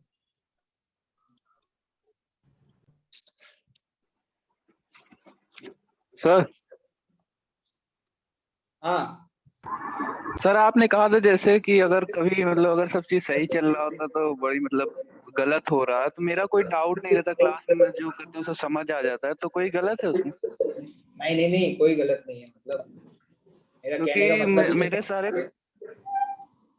क्वेश्चन का मेरा मतलब ही नहीं समझ पाए। मेरा कहने का मतलब है कि अगर प्रॉब्लम्स फेस हो भी रही है तो कोई प्रॉब्लम नहीं है, it's a part of the journey. ठीक सर, हेलो। हाँ सर अच्छा, एक था कि जैसे कि डेली शेड्यूल किस तरह से बनाए, मतलब कि कोई टाइम टेबल या फिर हर दिन इतना टास्क फिक्स कर लें कि ये पढ़ना है। तुम्हारी प्रायोरिटी होनी चाहिए कि हर दिन क्लास नोट्स को कंप्लीट करना, उनको अच्छे से पढ़ना, सभी क्वेश्चन को दोबारा से सॉल्व करना, और जो होमवर्क दिया हुआ है वो कंप्लीट करना। और साथ ही साथ लास्ट लेक्चर में जो डिस्कशन हुआ था या जो क्वेश्चन हमसे नहीं बने थे उनको दोबारा से सॉल्व करना। ये आपकी खुद की प्रायोरिटी होनी चाहिए। अब वो कैसे मैनेज करना है वो आपको खुद डिसाइड करना है। सर मेरे साथ होता है कि मैं सर जो नोट पढ़ता के हूँ भी कुछ दिन क्वेश्चन बाद एक आध महीने बाद भूल जाता हूँ उसको फिर से। क्या बेटा? सर जो मैं पढ़ता हूँ अगर मैं जो दूसरे चैप्टर पे आ गया तो पहला चैप्टर पता नहीं कैसे भूल जाता हूँ उसको। अगर रिवीजन, प्रॉपर रिवीजन करो, शॉर्ट नोट्स बनाओ, टाइम निकाल करके शॉर्ट नोट्स बनाए हैं तुमने तो उन शॉर्ट सर नोट्स को दोनों देखते चैप्टर रहा के बनाए करो। हैं। तो उन शॉर्ट नोट्स को देखते रहा करो, ठीक है, नहीं सर भूलोगे। जब और रिवीजन करेंगे नोट से करेंगे कि शॉर्ट नोट से करेंगे? जब बहुत अच्छे से डिटेल में रिवीजन करोगे तो ऑब्वियस है नोट से करोगे, लेकिन बीच बीच में हर दिन तो नोट्स पढ़ नहीं सकते हो। लेकिन तुम्हें ऐसा लग रहा है कि भूल रहे हैं तो एक बार आप शॉर्ट नोट से रिवाइज कर लिया करें। और साथ ही साथ क्या है कि जब भी फ्री टाइम मिलता है तो जो भी चीजें आपने पढ़ी हुई है उनको रिमाइंड किया करें। रिमाइंड करने का मतलब है कि बिना देखे उनके बारे में सोचा करें। अगर आप ऐसा करेंगे तो डेफिनेटली आपको वो चीजें लंबे समय तक याद रहेंगी और आप कुछ भी नहीं भूलेंगे। ठीक है? Excuse me sir. हाँ बेटा। सर जैसे बोल रहे थे कि हम लोग का जो डाउट क्लास होता है शाम को, उसमें सभी को डाउट्स क्लियर करने का मौका नहीं मिलता सर। एक स्टूडेंट कैसे होता है कि बार बार कोई बोलते रहता है और हम लोग को मौका नहीं मिलता है। तुम हैंड रेज कर दिया करो। कौन से बैच में हो? TMP 2 sir, TPM 2। TPM 2। अच्छा ठीक है, बात करता तो हूँ। टीचर सबको बोलिएगा कि सबको इक्वल चांस दिया जाए कि अपना डाउट्स क्लियर हो सके।